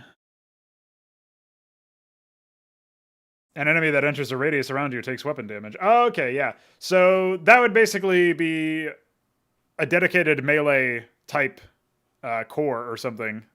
That could be like maybe a higher tier nemesis. Oh no, I already have a higher tier nemesis core. Well, that could be some. That's definitely like an idea for some other core for sure.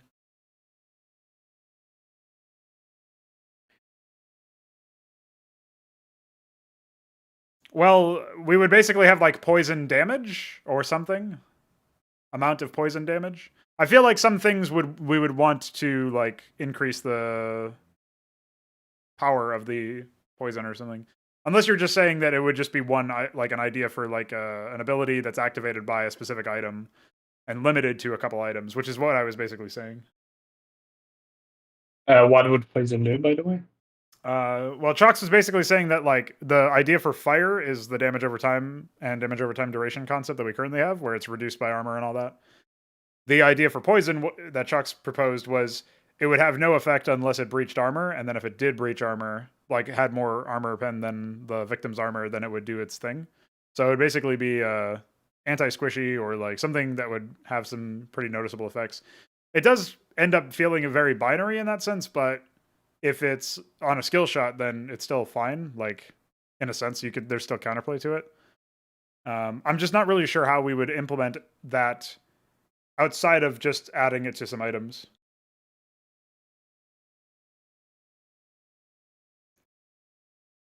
Different damage types will be interacted with in different ways. Not in the sense of actual damage, but if you look at the... Is it the marksman core? No, it must be the rival core. For example, the serrated fixation passive, where blade attacks generate 10 energy per hit, is a case... This might actually need to be massively adjusted, but the idea is that it's basically a way for me to have items, including cores, that bias you towards using certain weapon types. So, like, force is cannon and shield stuff, like physical blunt force stuff.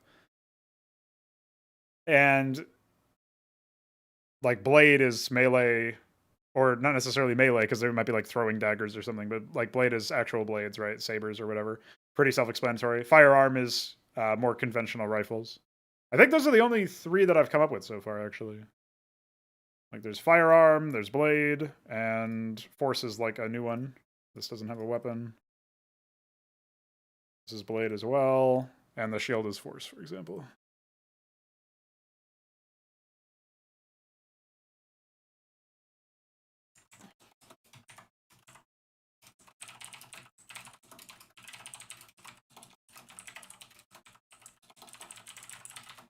Wrote those down. Knight of the Realm, TY. I actually have some more ideas for some items that I'll do, but I first have to use the bathroom, so I shall return momentarily. In the meantime, feel free to yell at Veeq. And yeah. Hi. BRB.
Hi.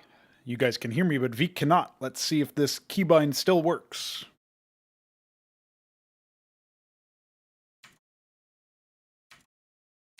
I guess not. Hi. Hi. Was good, homie.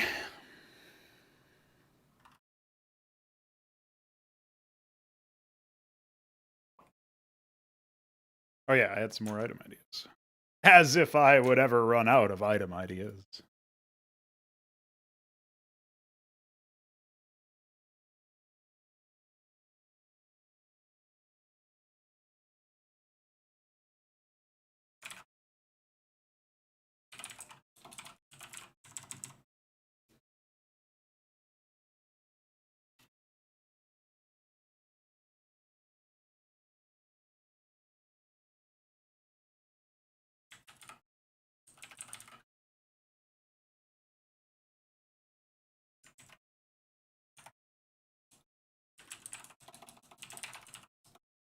Oops.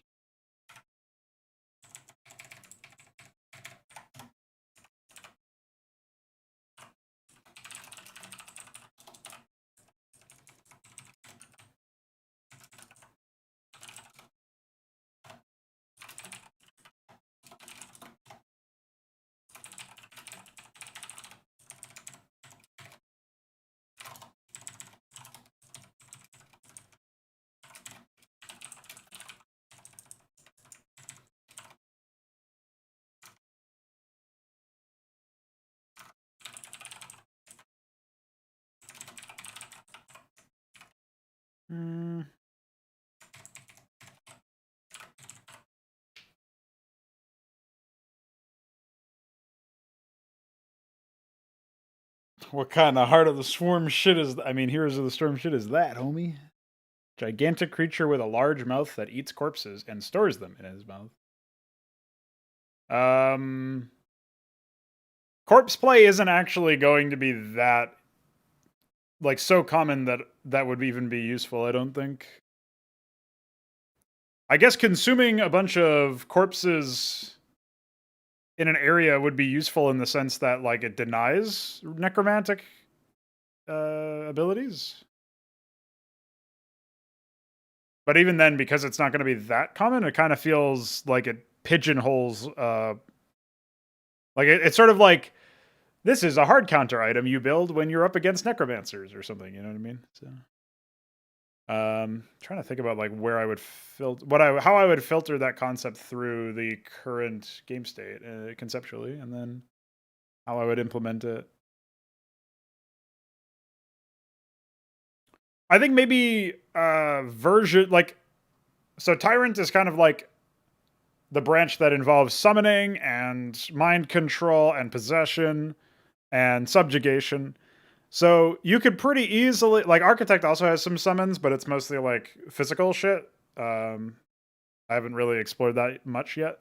I've done a lot of like the necromantic stuff for the tyrants, which is kind of like a major way for summoners to express themselves.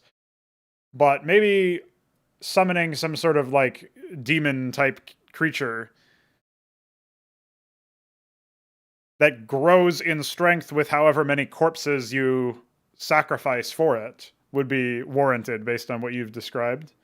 And then it would just be like an entity that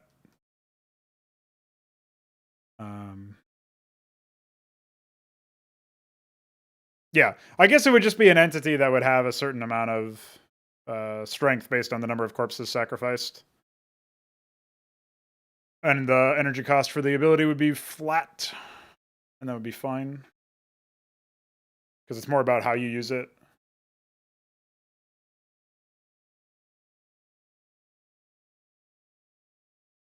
And I guess if it's a projectile, it has to reach the corpses. So if you know that your enemy has this, you can try to body block it or something to that effect.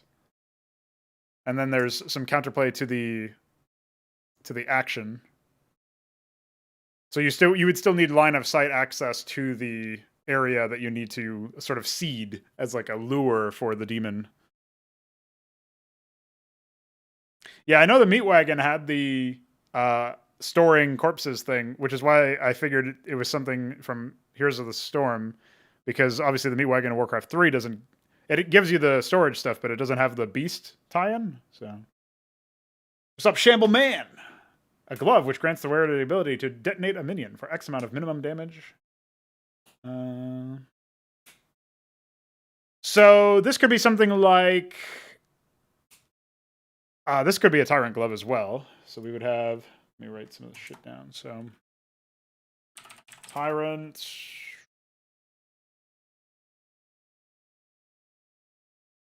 Potent hand summon beast.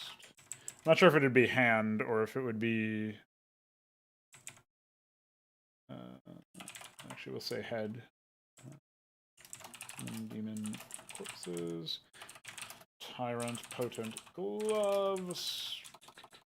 Detonate. Non-avatar ally. Scaling energy and damage based on victim HP. Okay. That's pretty easy to document. So give me 1 sec to finish this concept that I was working on.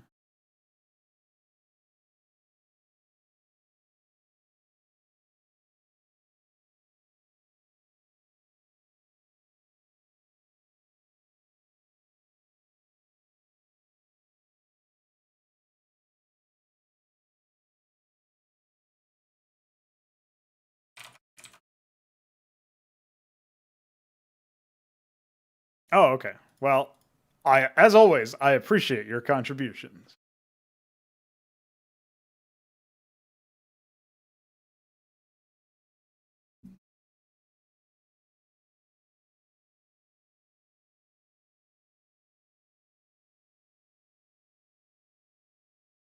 I have not played the reworked Evelyn, but if that's a charm similar to the REW?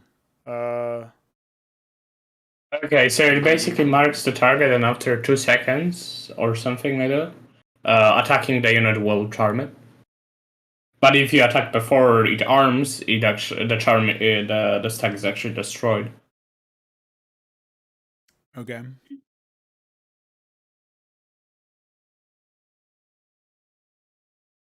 I'm not sure about the timing game there, but it is possible.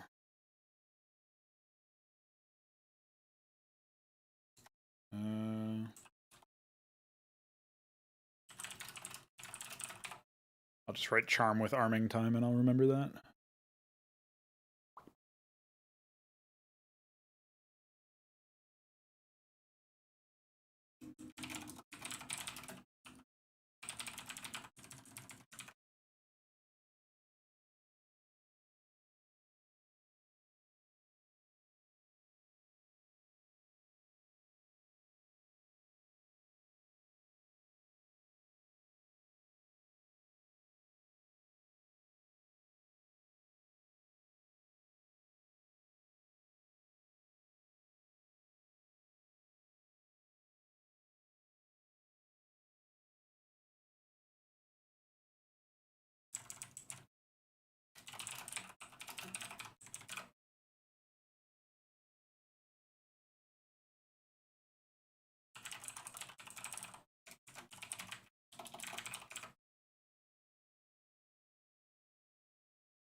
This is kind of confusingly worded, but I wanted to specify that it's overheating so that it would stack with other overheating things as opposed to just being its own thing.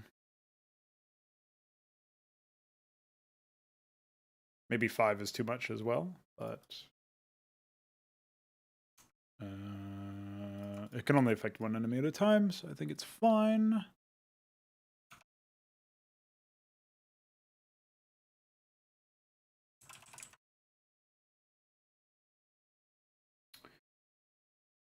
You get a larger damage buff than usual on your weapon, but the condition is that the buff would only apply if you can kill your target in a single hit with it.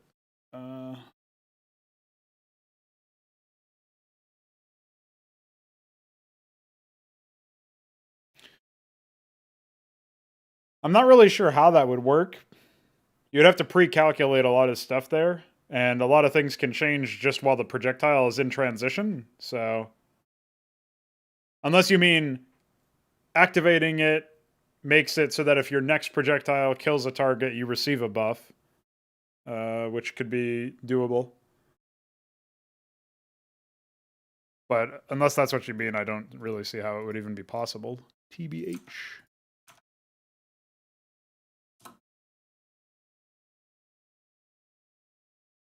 Okay, then we had some Tyrant stuff to add.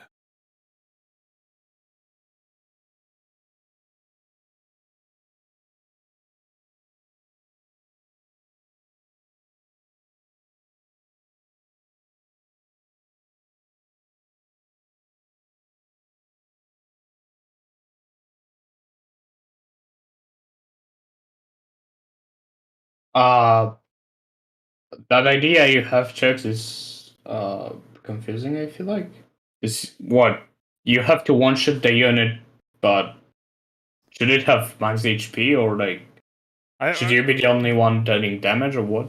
The way I read it is that if your attack would kill the target with the damage buff, then you get the damage buff, and thus you kill the target, and otherwise you don't get the damage buff. But that is very confusing to the player, I think. I don't see where the...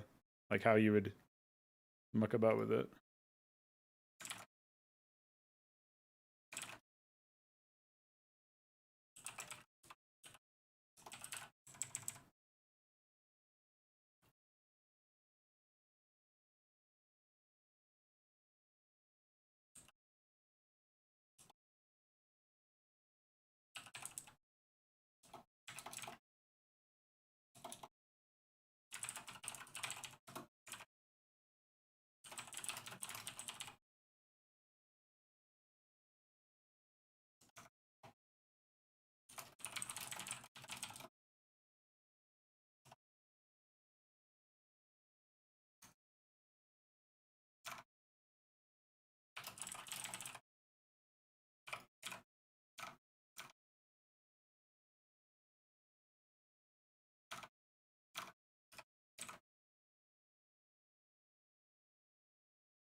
I don't know what Allure is.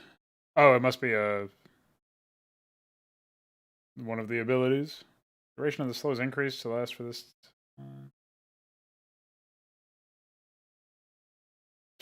yeah, it sounds like a very involved ability. I feel like when a behavior is like fairly clean and robust, it usually isn't that hard to describe. You have like 2 sentences, 3 maybe. Yeah, Chalks, in your example,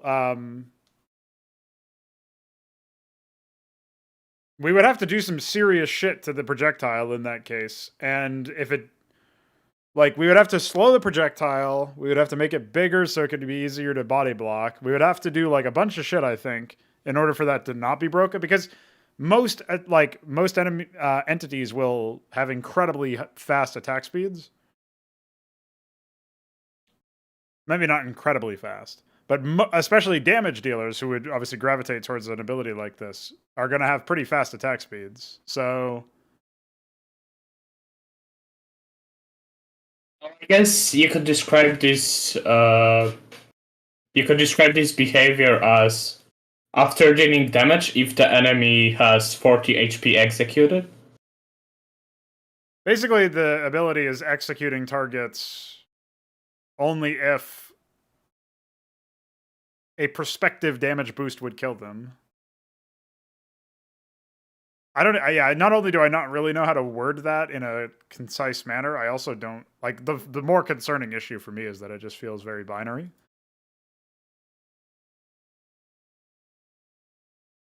Yeah, I don't know if I can filter that through the lens I'm using for Onitar, really. Any of the lenses.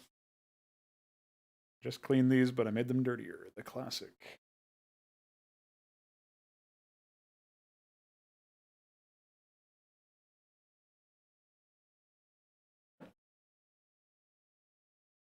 I think executes need to be... I guess this would have to be the keyword. What? I DM'd it. After dealing damage, execute. Yeah, well, the 40 HP thing is like, obviously it's a placeholder or whatever for whatever the damage amount is in reality. Yeah.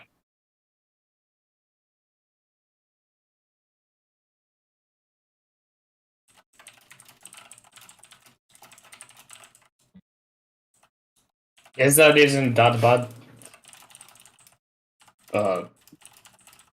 It's still a bit. You're basically like you have an execute, like you basically could just reword this or reframe this as it being an execute if the target is below a certain amount of HP. It's not new, Chucks, though. Look at Collector from League of Legends. Does the same thing. It has 5% instead. Yeah, well, if it's like a percentage of maximum health or something, then it's very different. So it says, if you deal post-mitigation damage, it would leave a champion below 5% of their maximum health, execute them. That's the wording for this item. Yeah. Well, I guess the point of executes is to like have an interaction where you, under circumstances aside from that, they would live with like a low amount of HP. Most of the time, they're used against non-champions in League, as far as I recall.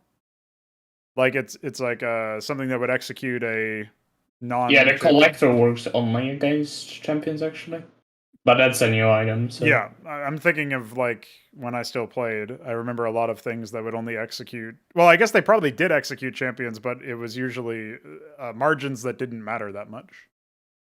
But I'm also thinking about stuff like the Targon's Brace or whatever it's called. There's something where support item that would execute minions, and that's probably what I was thinking of. That's true. If it's below half HP, it will. Or I guess a breakpoint? I don't remember. I don't remember what it was. Basically, it executes the minion and gives your AD carry or the closest ally the gold as well. So you like double the gold actually.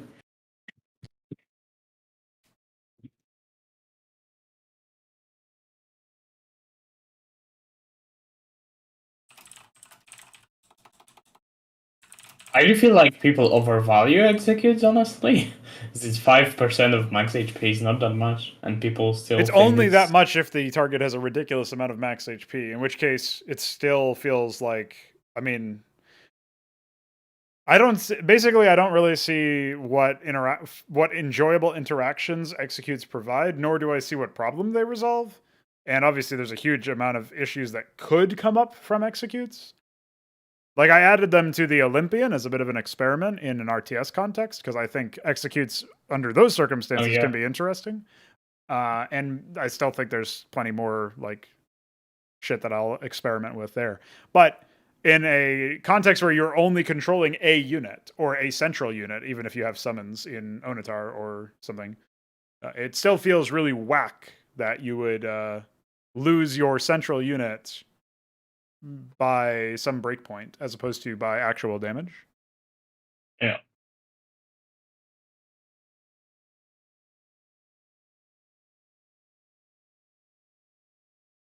I guess there's also the Copter Grace rune in League, which basically increases your damage by 7%, I think, or something low like this. if your target is below 40% HP. So it's kind of hard to actually imagine the impact of it because it's percentage. But it's probably a better solution for executes. Instead of being just a flat breakpoint, it increases your damage to low HP targets. I still don't really see the functional difference between your idea and an execute, Chucks. I guess you're saying that your idea would not provide any damage increase if not for the execute? Which may, like, the collector item maybe gives damage as a stat or something passively? And then would, I don't know. But it's basically the same thing, it's just the execute margin is whatever the passive damage is. So in your example, it would have been 40 if they're below 40 HP. Yeah, executes are pretty annoying anyways. Bypassing tanks' strengths were basically like an answer to the... So the reason why they wouldn't use raw damage is because if you just increase raw damage, then you kill squishies faster. I think, anyway. That's the only thing I can think of. So the way the Riot handles executing is just dealing 9,000 true damage.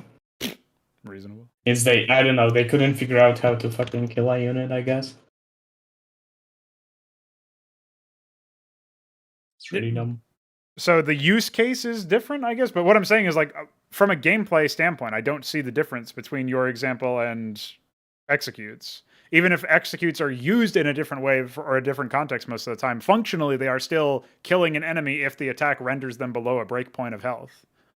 So yeah, it's literally the same thing as your idea. Is more scalable, but it's also way more confusing for the player, which is just deal additional bonus % of missing life. But yeah, that's kind of hard to... It's hard to visualize that, I think. Yeah. Yes, exactly. So. Yeah, I mean, the one thing that would provide increased damage in a conditional sense is, like, basically if you have radial damage, like if you have area damage or if you have damage over time. Well, no, it would have to be something that is applied to not the target, because the main target dies, so any additional damage is lost, and it's the same thing as an execute there. But if you have radial damage, then it's interacting with the different systems, and if there's some others, like if there's something where excess, like overkill damage is converted to healing, then obviously this would, well, I guess it wouldn't really proc in that calculation either, because the overkill damage... It would only proc if it was overkill, just like normal, so it actually wouldn't matter that much. But. So yeah, I guess if you have splash damage, that's the only thing I can think of besides some very specifically designed mechanics to work around this idea that would, where this idea of yours would interact with other systems in the game. In a way that is unique to it and as opposed to an execute. But that's the only functional difference I can imagine, is the fact that radial damage would also be boosted in an area where executes don't do that, because it's just, well, you don't have radial damage in League from auto attacks besides like some very specific cases like Jinx's rockets or whatever.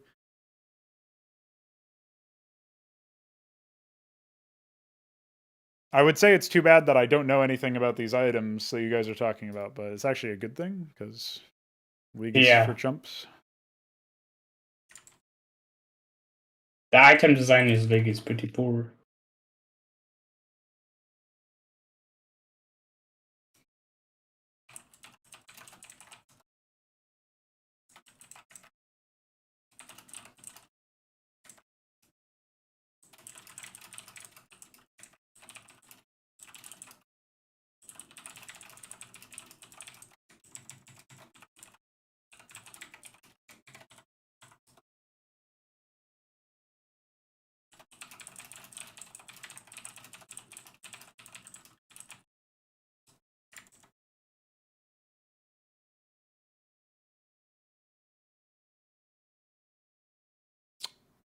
Yeah, but that's the same thing as what an execute would do. Just that the executes are usually percentage based in these games. I agree that the functional difference comes from the other thing, but you know.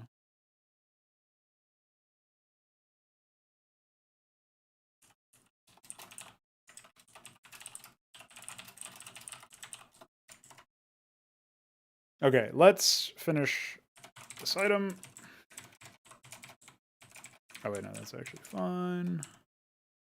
I should probably move the sets into their own folder, actually.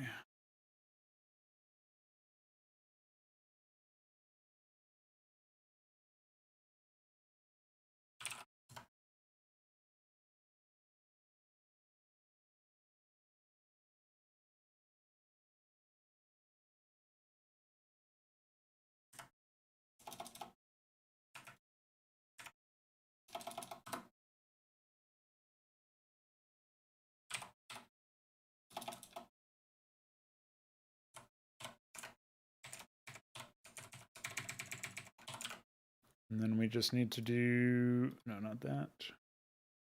I need to find the icon I was going to use.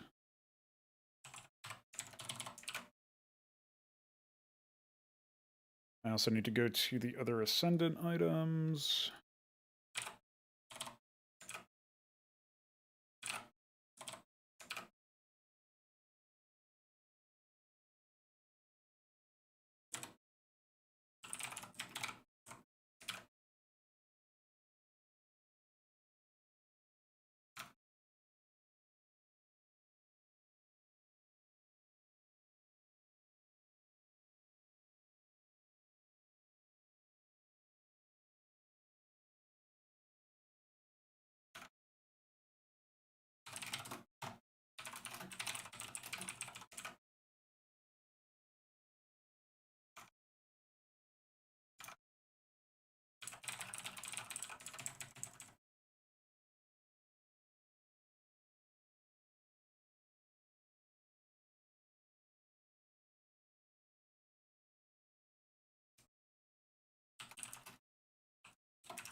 Okay.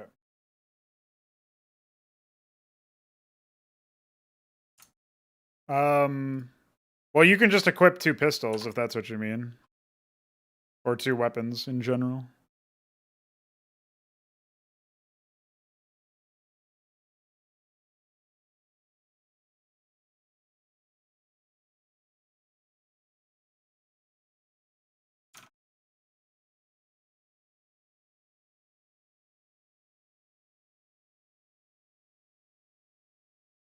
Oh, this is not supposed to be Nemesis. This is supposed to be...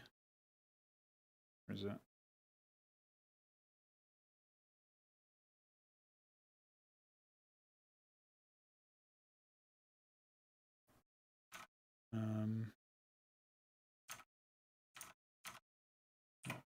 Okay.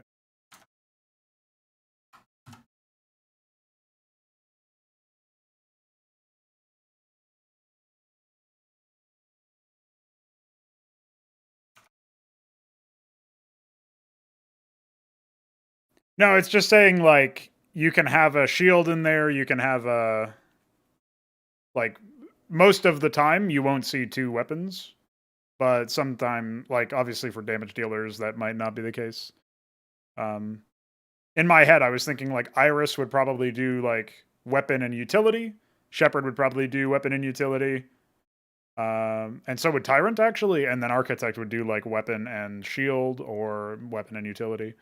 However, there's probably going to be a large number of weapons that are two-handed, and then there's going to be a large number of cases where you'll do secondary weapon or something. I guess I can go into the description of the item slots.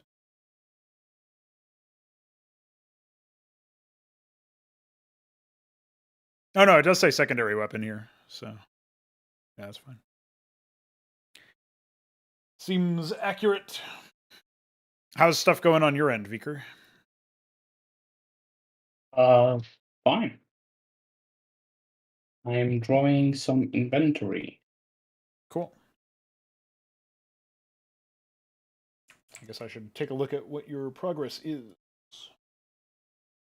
I'll let you know when I actually have something to show, because right now it's broken, almost likely. Oh, okay. Then I will not look yet. will not be spoiled.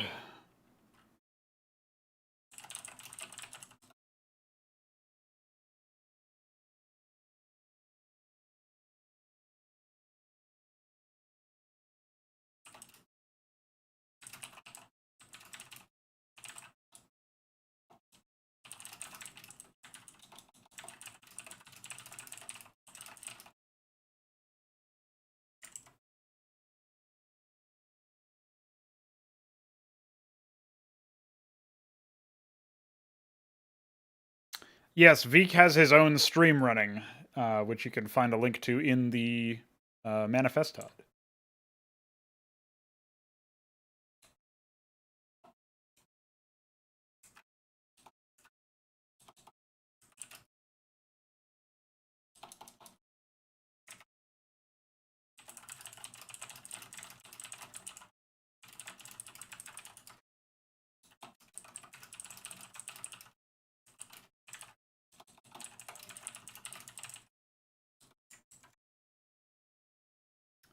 But he's doing the data side of the slot handling as well as some other stuff. Where are we going here? Some other stuff I wanted to do.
I think. Well, the thing is, he plays League like I think almost every day, and every day he's also like angry at the game, basically.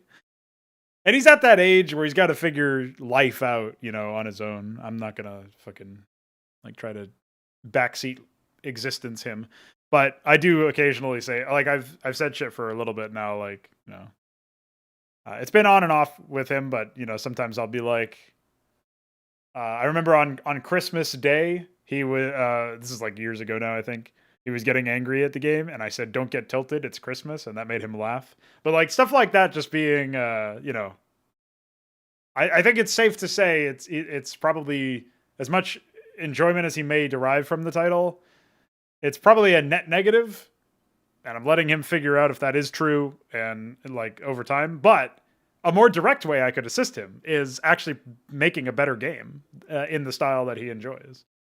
So, and since there's a lot of other reasons, like economic and practical, to pursue this title over the other games that we can make, particularly when it comes to art and stuff, like the resources that would be required to generate the assets.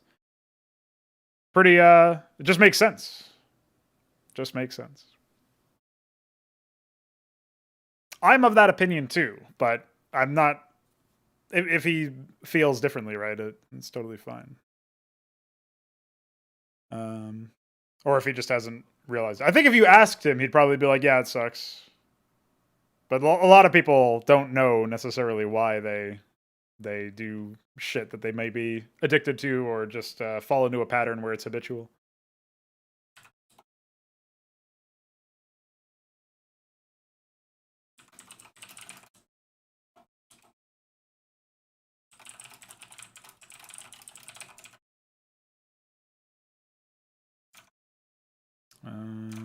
Okay, let's do.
There's a perfect icon for this. There it is.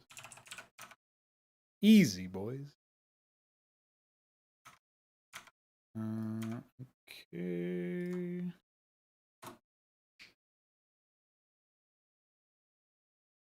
Yeah, he played Heroes of the Storm for a little while.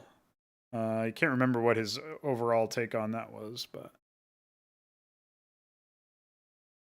all right, we got another item here that is pretty cool. Check it out. Link in chat. That's the demon summoning thing. So that's done. And now for Shambleman's idea.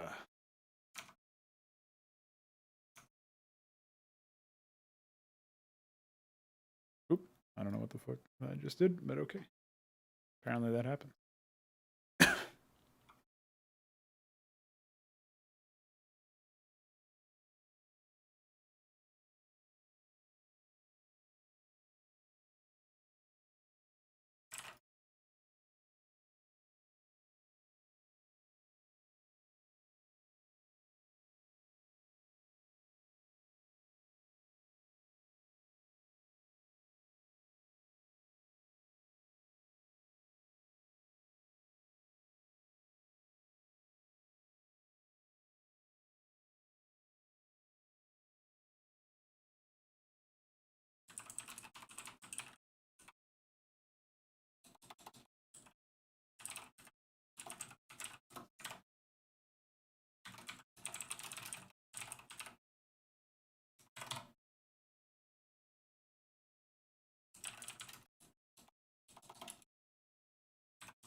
That's a little bit healthier, I think.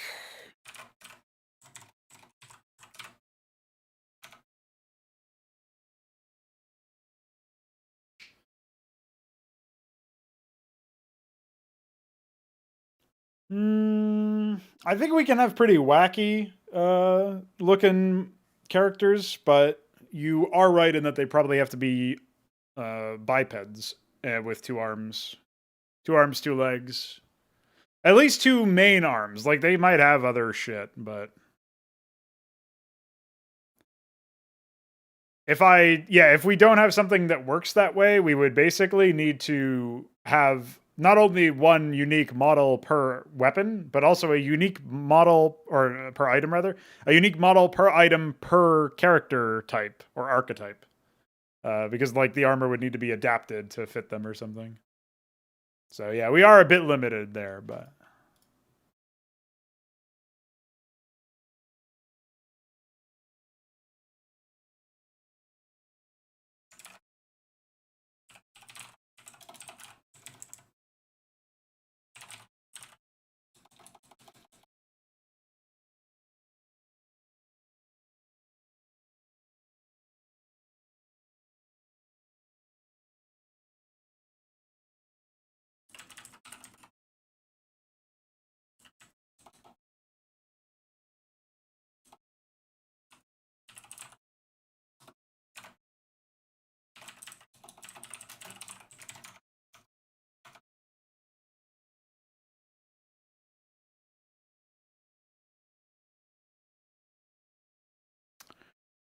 Don't have any good glove icon, TBH.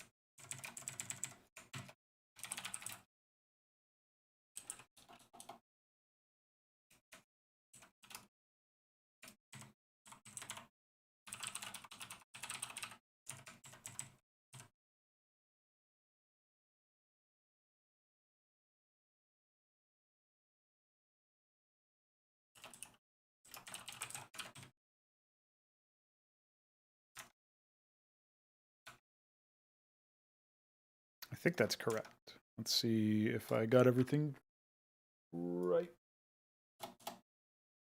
See ya, homie. Thanks for hanging.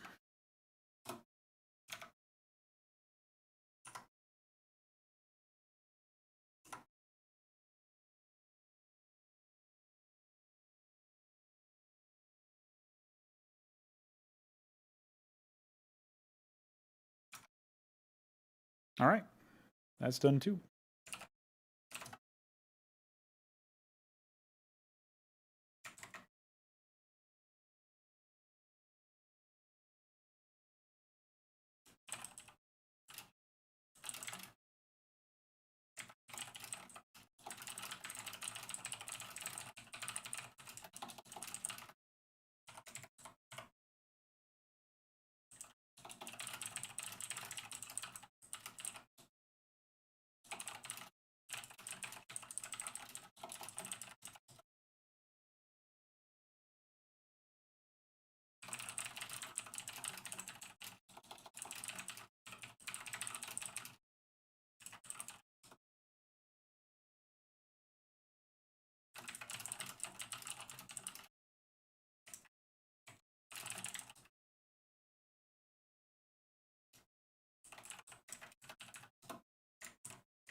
So I'm thinking at this point, we've got a lot of item concepts.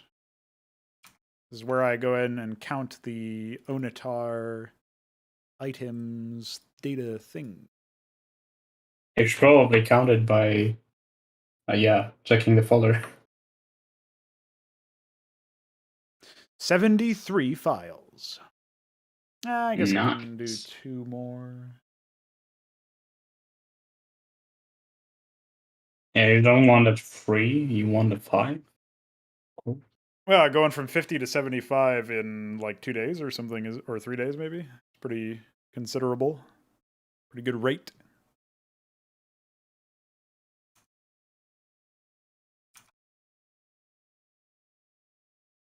Probably make these more basic ones.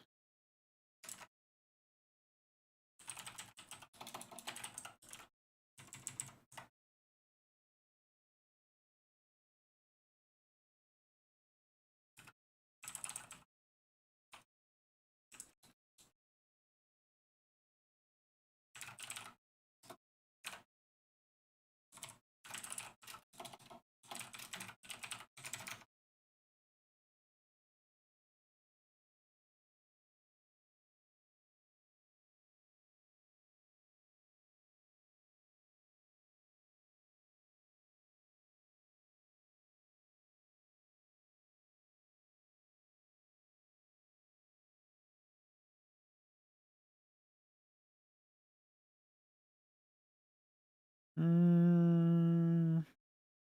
Mm.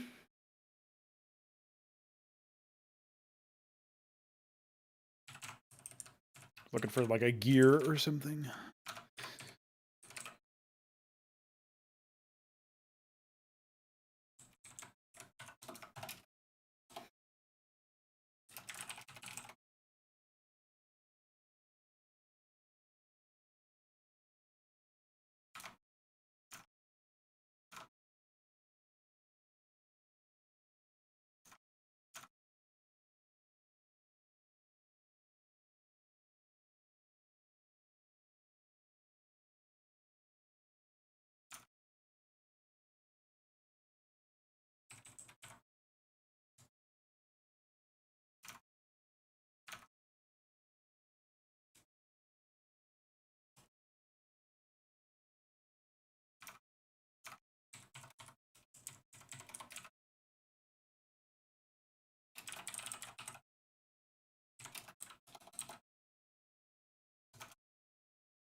Okay, that's fine.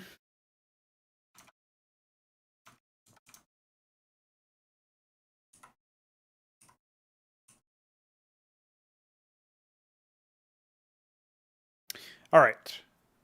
We're in business. Got that 75 we wanted.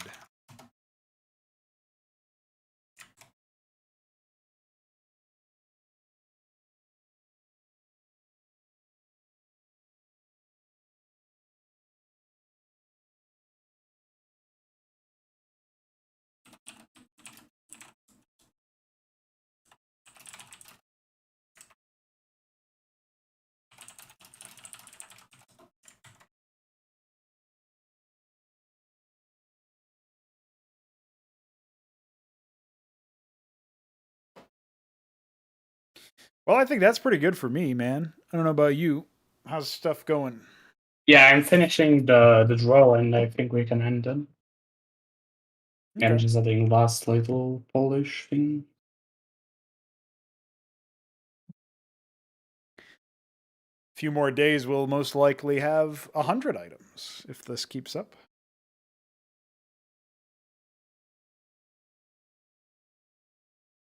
Some of that lower hanging fruit would be like the more common items that we need, but I decided to go for a couple ascendants today, as well as some other stuff. Oh, I did forget to fill in the set field, of course.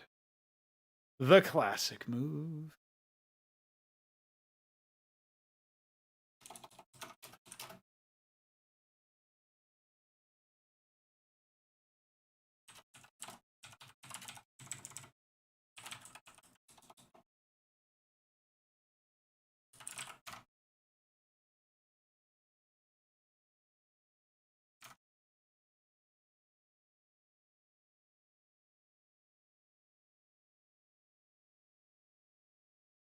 Okay.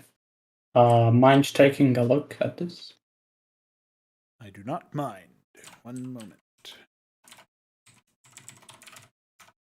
Just going to test. I can this. quickly increase the icon size.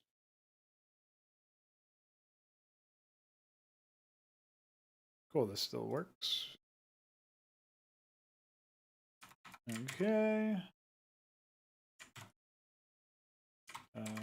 Get my shit. All right, I'm waiting to see. Okay. You have some items. Oh, okay. So this inventory state is actually temporary. It's not really a real state, but you see like the slots going here. Like probably do 4 per row, per column or something. Yeah, per row. I'm not exactly sure. We probably would want them to be. We want them to be in a set order. So Yeah, probably. head and amulet or pendant, which is missing an N in your setup. Yeah. Would need to be on top, and then chest, hands and chest would be hands, glove, and chest would all be in the same row. So I'm thinking like, I guess I could do like a paint diagram on my stream then, and I'll just do something like. Because I will try quickly.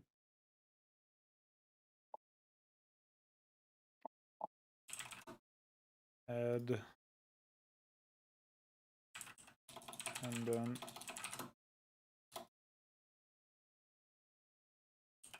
And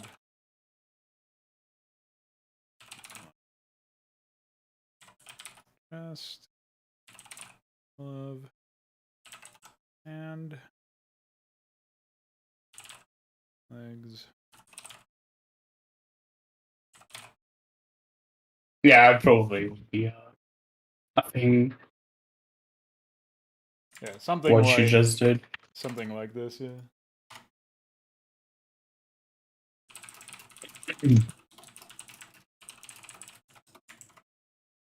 I guess we would want to define the offsets in some kind of file or something. Okay, I have this for now. Looks better than before. Yep. And you probably don't need to special or specify main hand, main glove, but I guess it's fine for now because eventually it'll be like left or right or whatever. I guess right would be primary, left would be secondary, but we'd probably want to do left to right for organizational purposes, so whatever. That probably won't matter that much.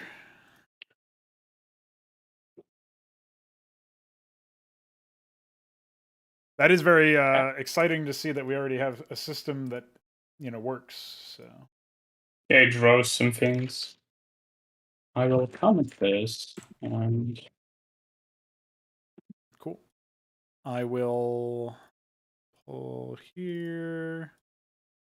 Let me know when it's pushed. I'm pushing. I probably have to pull. No. Okay, it's pushed.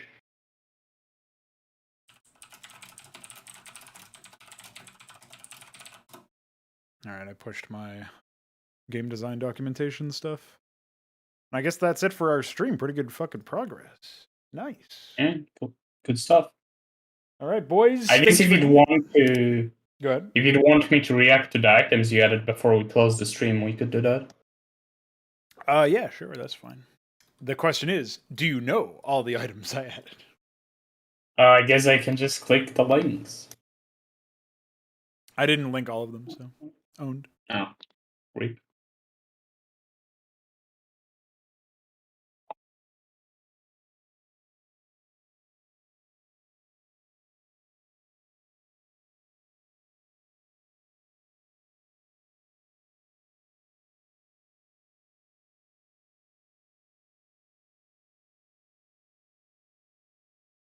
Okay, so we have Abyssal Feast, which is, I guess, the behavior Alexander wanted. Yeah, that's from the Hellspawn Hood. Yeah, and it's which? Oh, it's potent tier.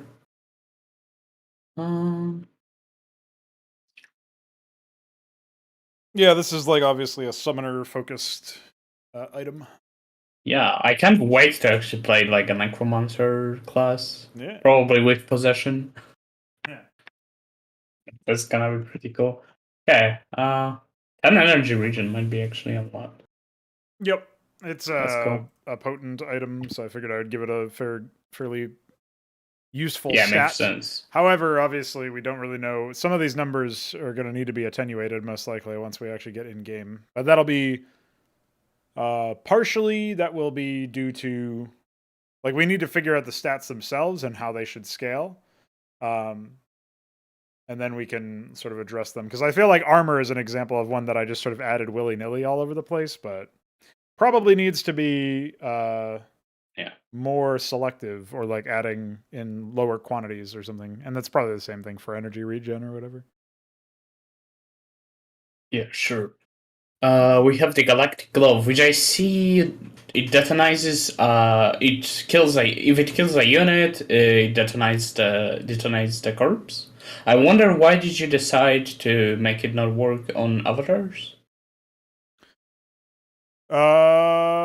Actually, that's because originally it was just going to kill the target immediately, and then I made it so that it has to kill them to detonate the corpse, and then I forgot to remove the non-avatar rule, so thanks for reminding me. Okay, so that's actually not there. Okay, it's pretty cool. And it scales with the max HP, so this is pretty good for finishing off tanks, I imagine. Yeah, specifically if you hit it with that, it will be very potent, you could say. Yeah. So this deals just your weapon damage? Am I right? Yep. So that also means that if you have AoE and you kill multiple targets with your AoE, then they would also be... Yeah. And obviously you would want high damage weapon for this. Yep. You would also... or just a low HP target. But the other thing is... something that I haven't really brought a lot of attention to is that anytime it says fires a projectile through your weapon, that doesn't just mean one. It means however many projectiles you have. So if you have a projectile count of like you have a factor of 2 for your weapon, and then you also have like plus like additional targets or additional factors elsewhere. Basically, for that attack, every projectile is enchanted or whatever. So that means that, like, for example, if you had the, I'm not sure, I think you saw the Apocalypse pistols yeah, you did. They have +1 target count intrinsic to them, plus the fact that they have factor of 2. So if you were near 2 enemies, you would fire 4 projectiles. If you activated this ability and you were near 2 enemies, well, I guess the tricky part is activating an ability that requires you to target something if it has more than 1 target count. I guess you'd just be able to fire multiple times per cast or something if you have more target count, more than 1 target count. And my question is, does this work on both weapons or only the main weapon? Oh, because it's in a glove. It's not an enchantment thing. It's like just an ability. Oh, it's a hand thing. Okay, I see. So in one hand you would have this, and in the other you would have the actual weapon that gives you No, stats. this is a glove. So you would wear it as a glove. It just doesn't enchant Oh, just one weapon. The galactic glove is a actual glove, obviously. So it has the hand flag, so oh, that's why I was confused. yeah, it's just I don't know why the fuck it has a hand flag. Why would that be the case? Okay, that's cool. Oh, We because have I'm still Chinese. tracking the item slot through that, and so I just didn't change it because I had to copy. There was no glove in this category, so I had to copy pasted it from a hand item. That's why.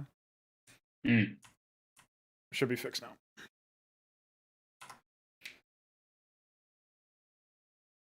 okay. So the Chinese core, and this is, I imagine, Iris? Shepherd? Kinesis core, yeah, it's like telekinesis, but without the tele.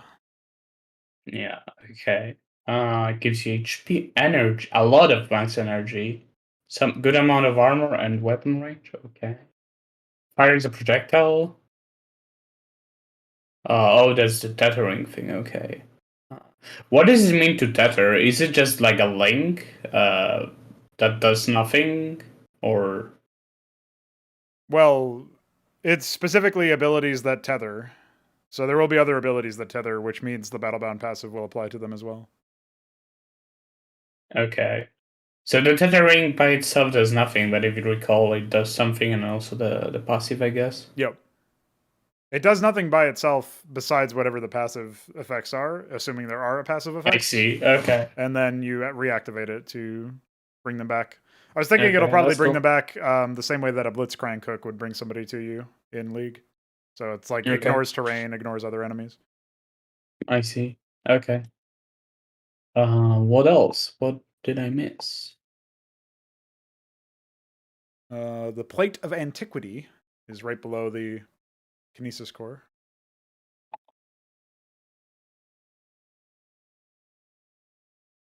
Okay. Imagining an enemy debuffs them, causing any attacks targeted at you at 5 overhitting to themselves.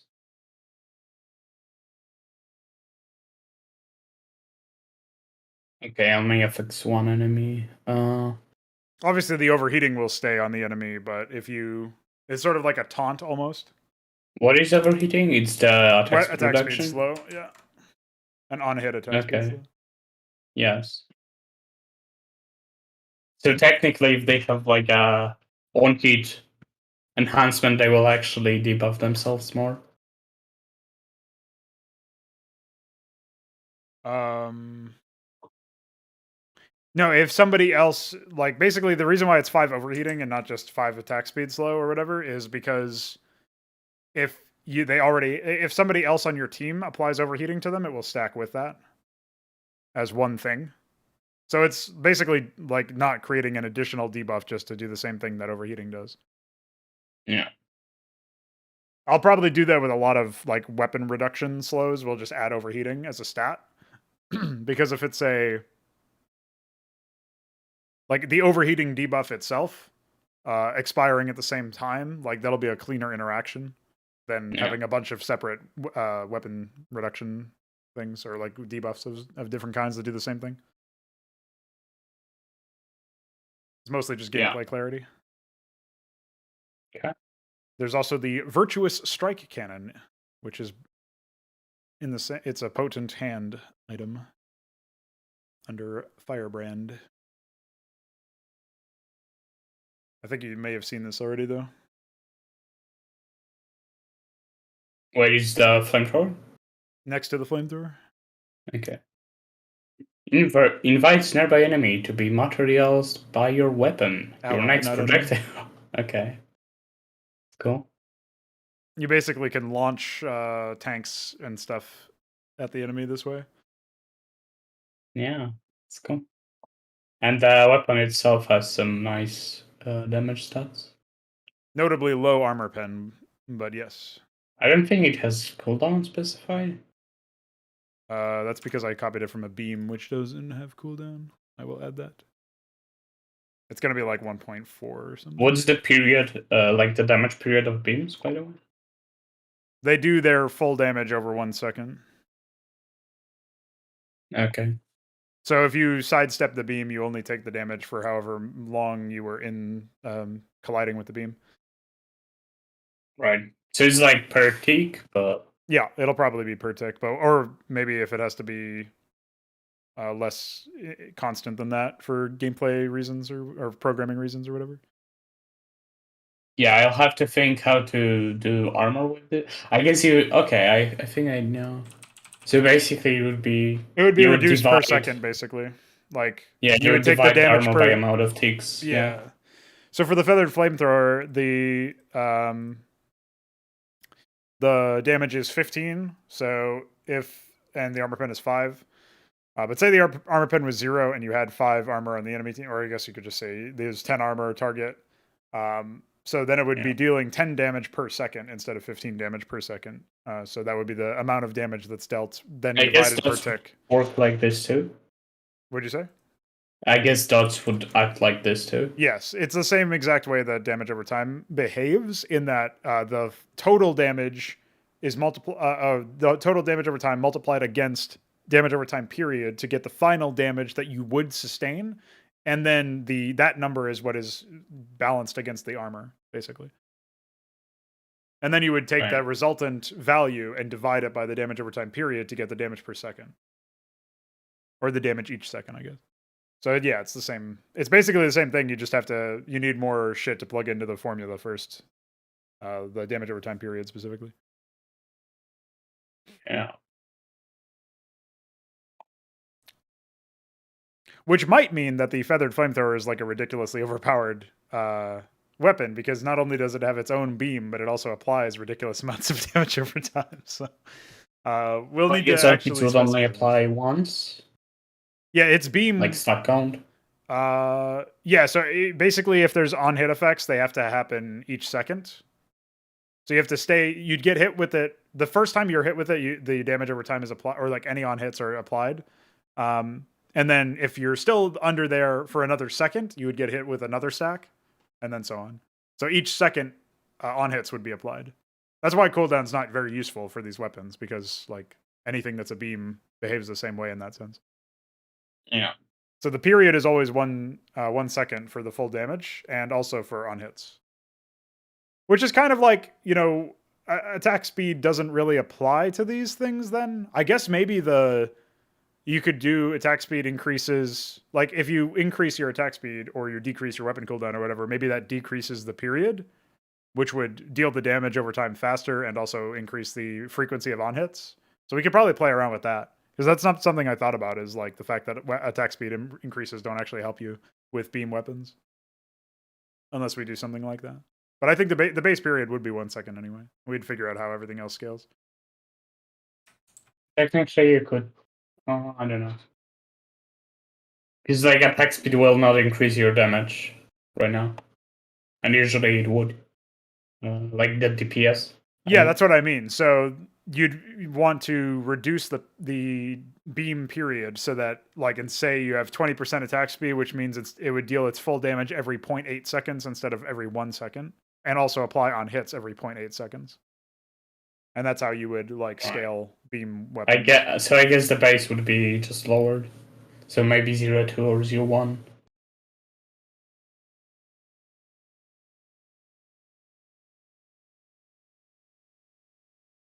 What do you mean by the base would be lowered?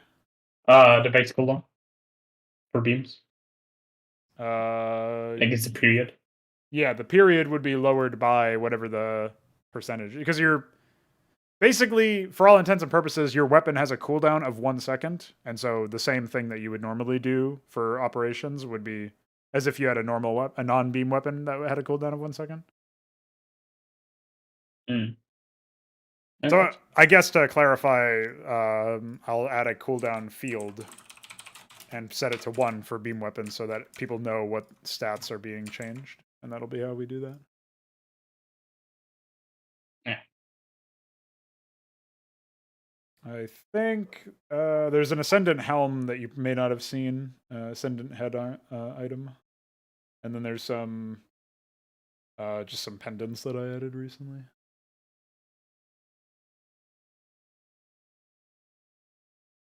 Ascendant is the final tier. Oh yeah. Helmet from Hell. Oh yeah, I do think I've seen it. Oh, I've seen the finality, but I didn't see. Okay, so 5 vision range. That's cool. And we have the armor stacking with range. Cool. Yeah, that's obviously from one of the cores, which means you get, if you still have that core, you get double effects, and if you don't have that core, you get the effect. So Yeah. it's quote unquote only a head item, so I didn't necessarily want to make it like as impactful as some of the weapon passives or whatever can be. Yeah. But It yeah, has some good stats though, so. yeah. Oh, this is the untouchable pistols. That's cool.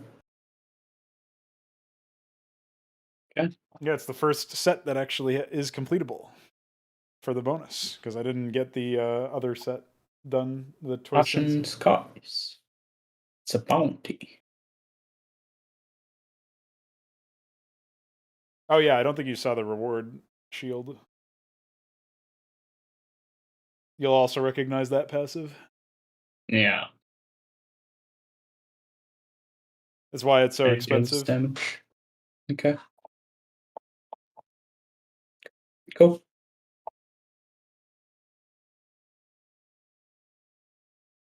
I think besides that, it's just the 2 pendants. I may have made something else, but I can't remember. I need to make this website more searching friendly, I guess. Yeah. At least you have the tech tree chart for table of contents now that you added yesterday, so I can go to different tiers. Yeah. Which is nice. But yeah, I do need to make it more sensible to browse. I feel like I will probably color code it a bit. oh And right, I yeah. don't know if I might actually add item names to be next to the item instead of on hover. I don't know. I'll have to think this It'll be through. really hard to actually show that, I feel like. But I know what you mean. I guess the thing you could do is with this set, like with the setup we have right now, you could probably get away with like, I'll do a screenshot mock-up. So let me do this. Go into Photoshop. What font did you use for this? Roboto, or is it something else? Open Sans or Roboto? I'm not sure. No. It's Open Sans, yeah. Okay.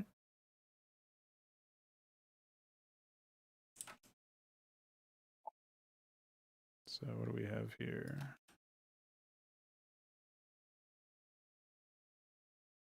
I actually don't know what, like, the pixel precision isn't really that important, I guess. But...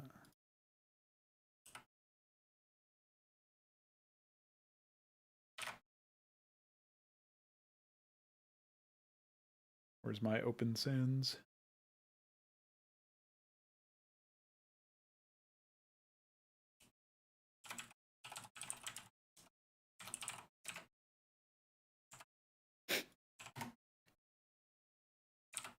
This is going to be pretty unreadable, I feel like, but...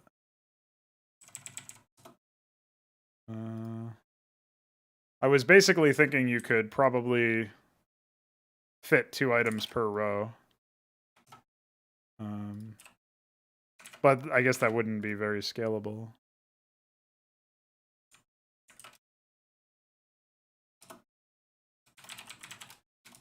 It's also actually not as possible as I thought it would be.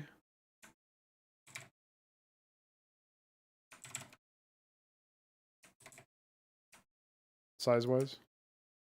Yeah. But this is something that I was basically thinking about.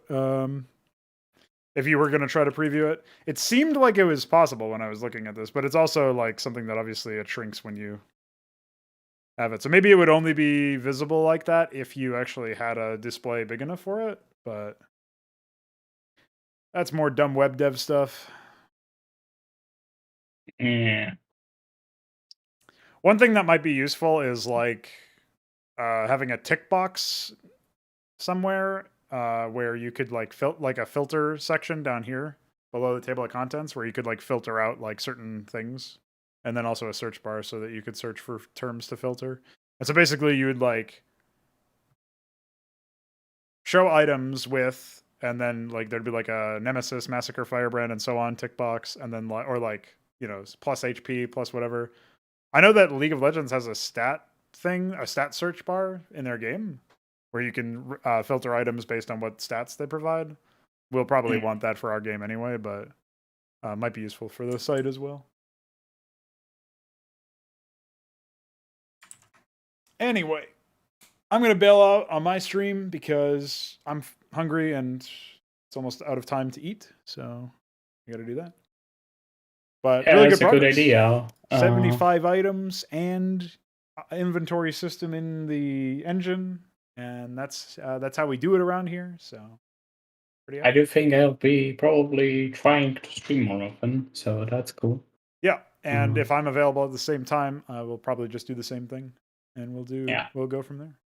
Probably, yeah. So, yeah.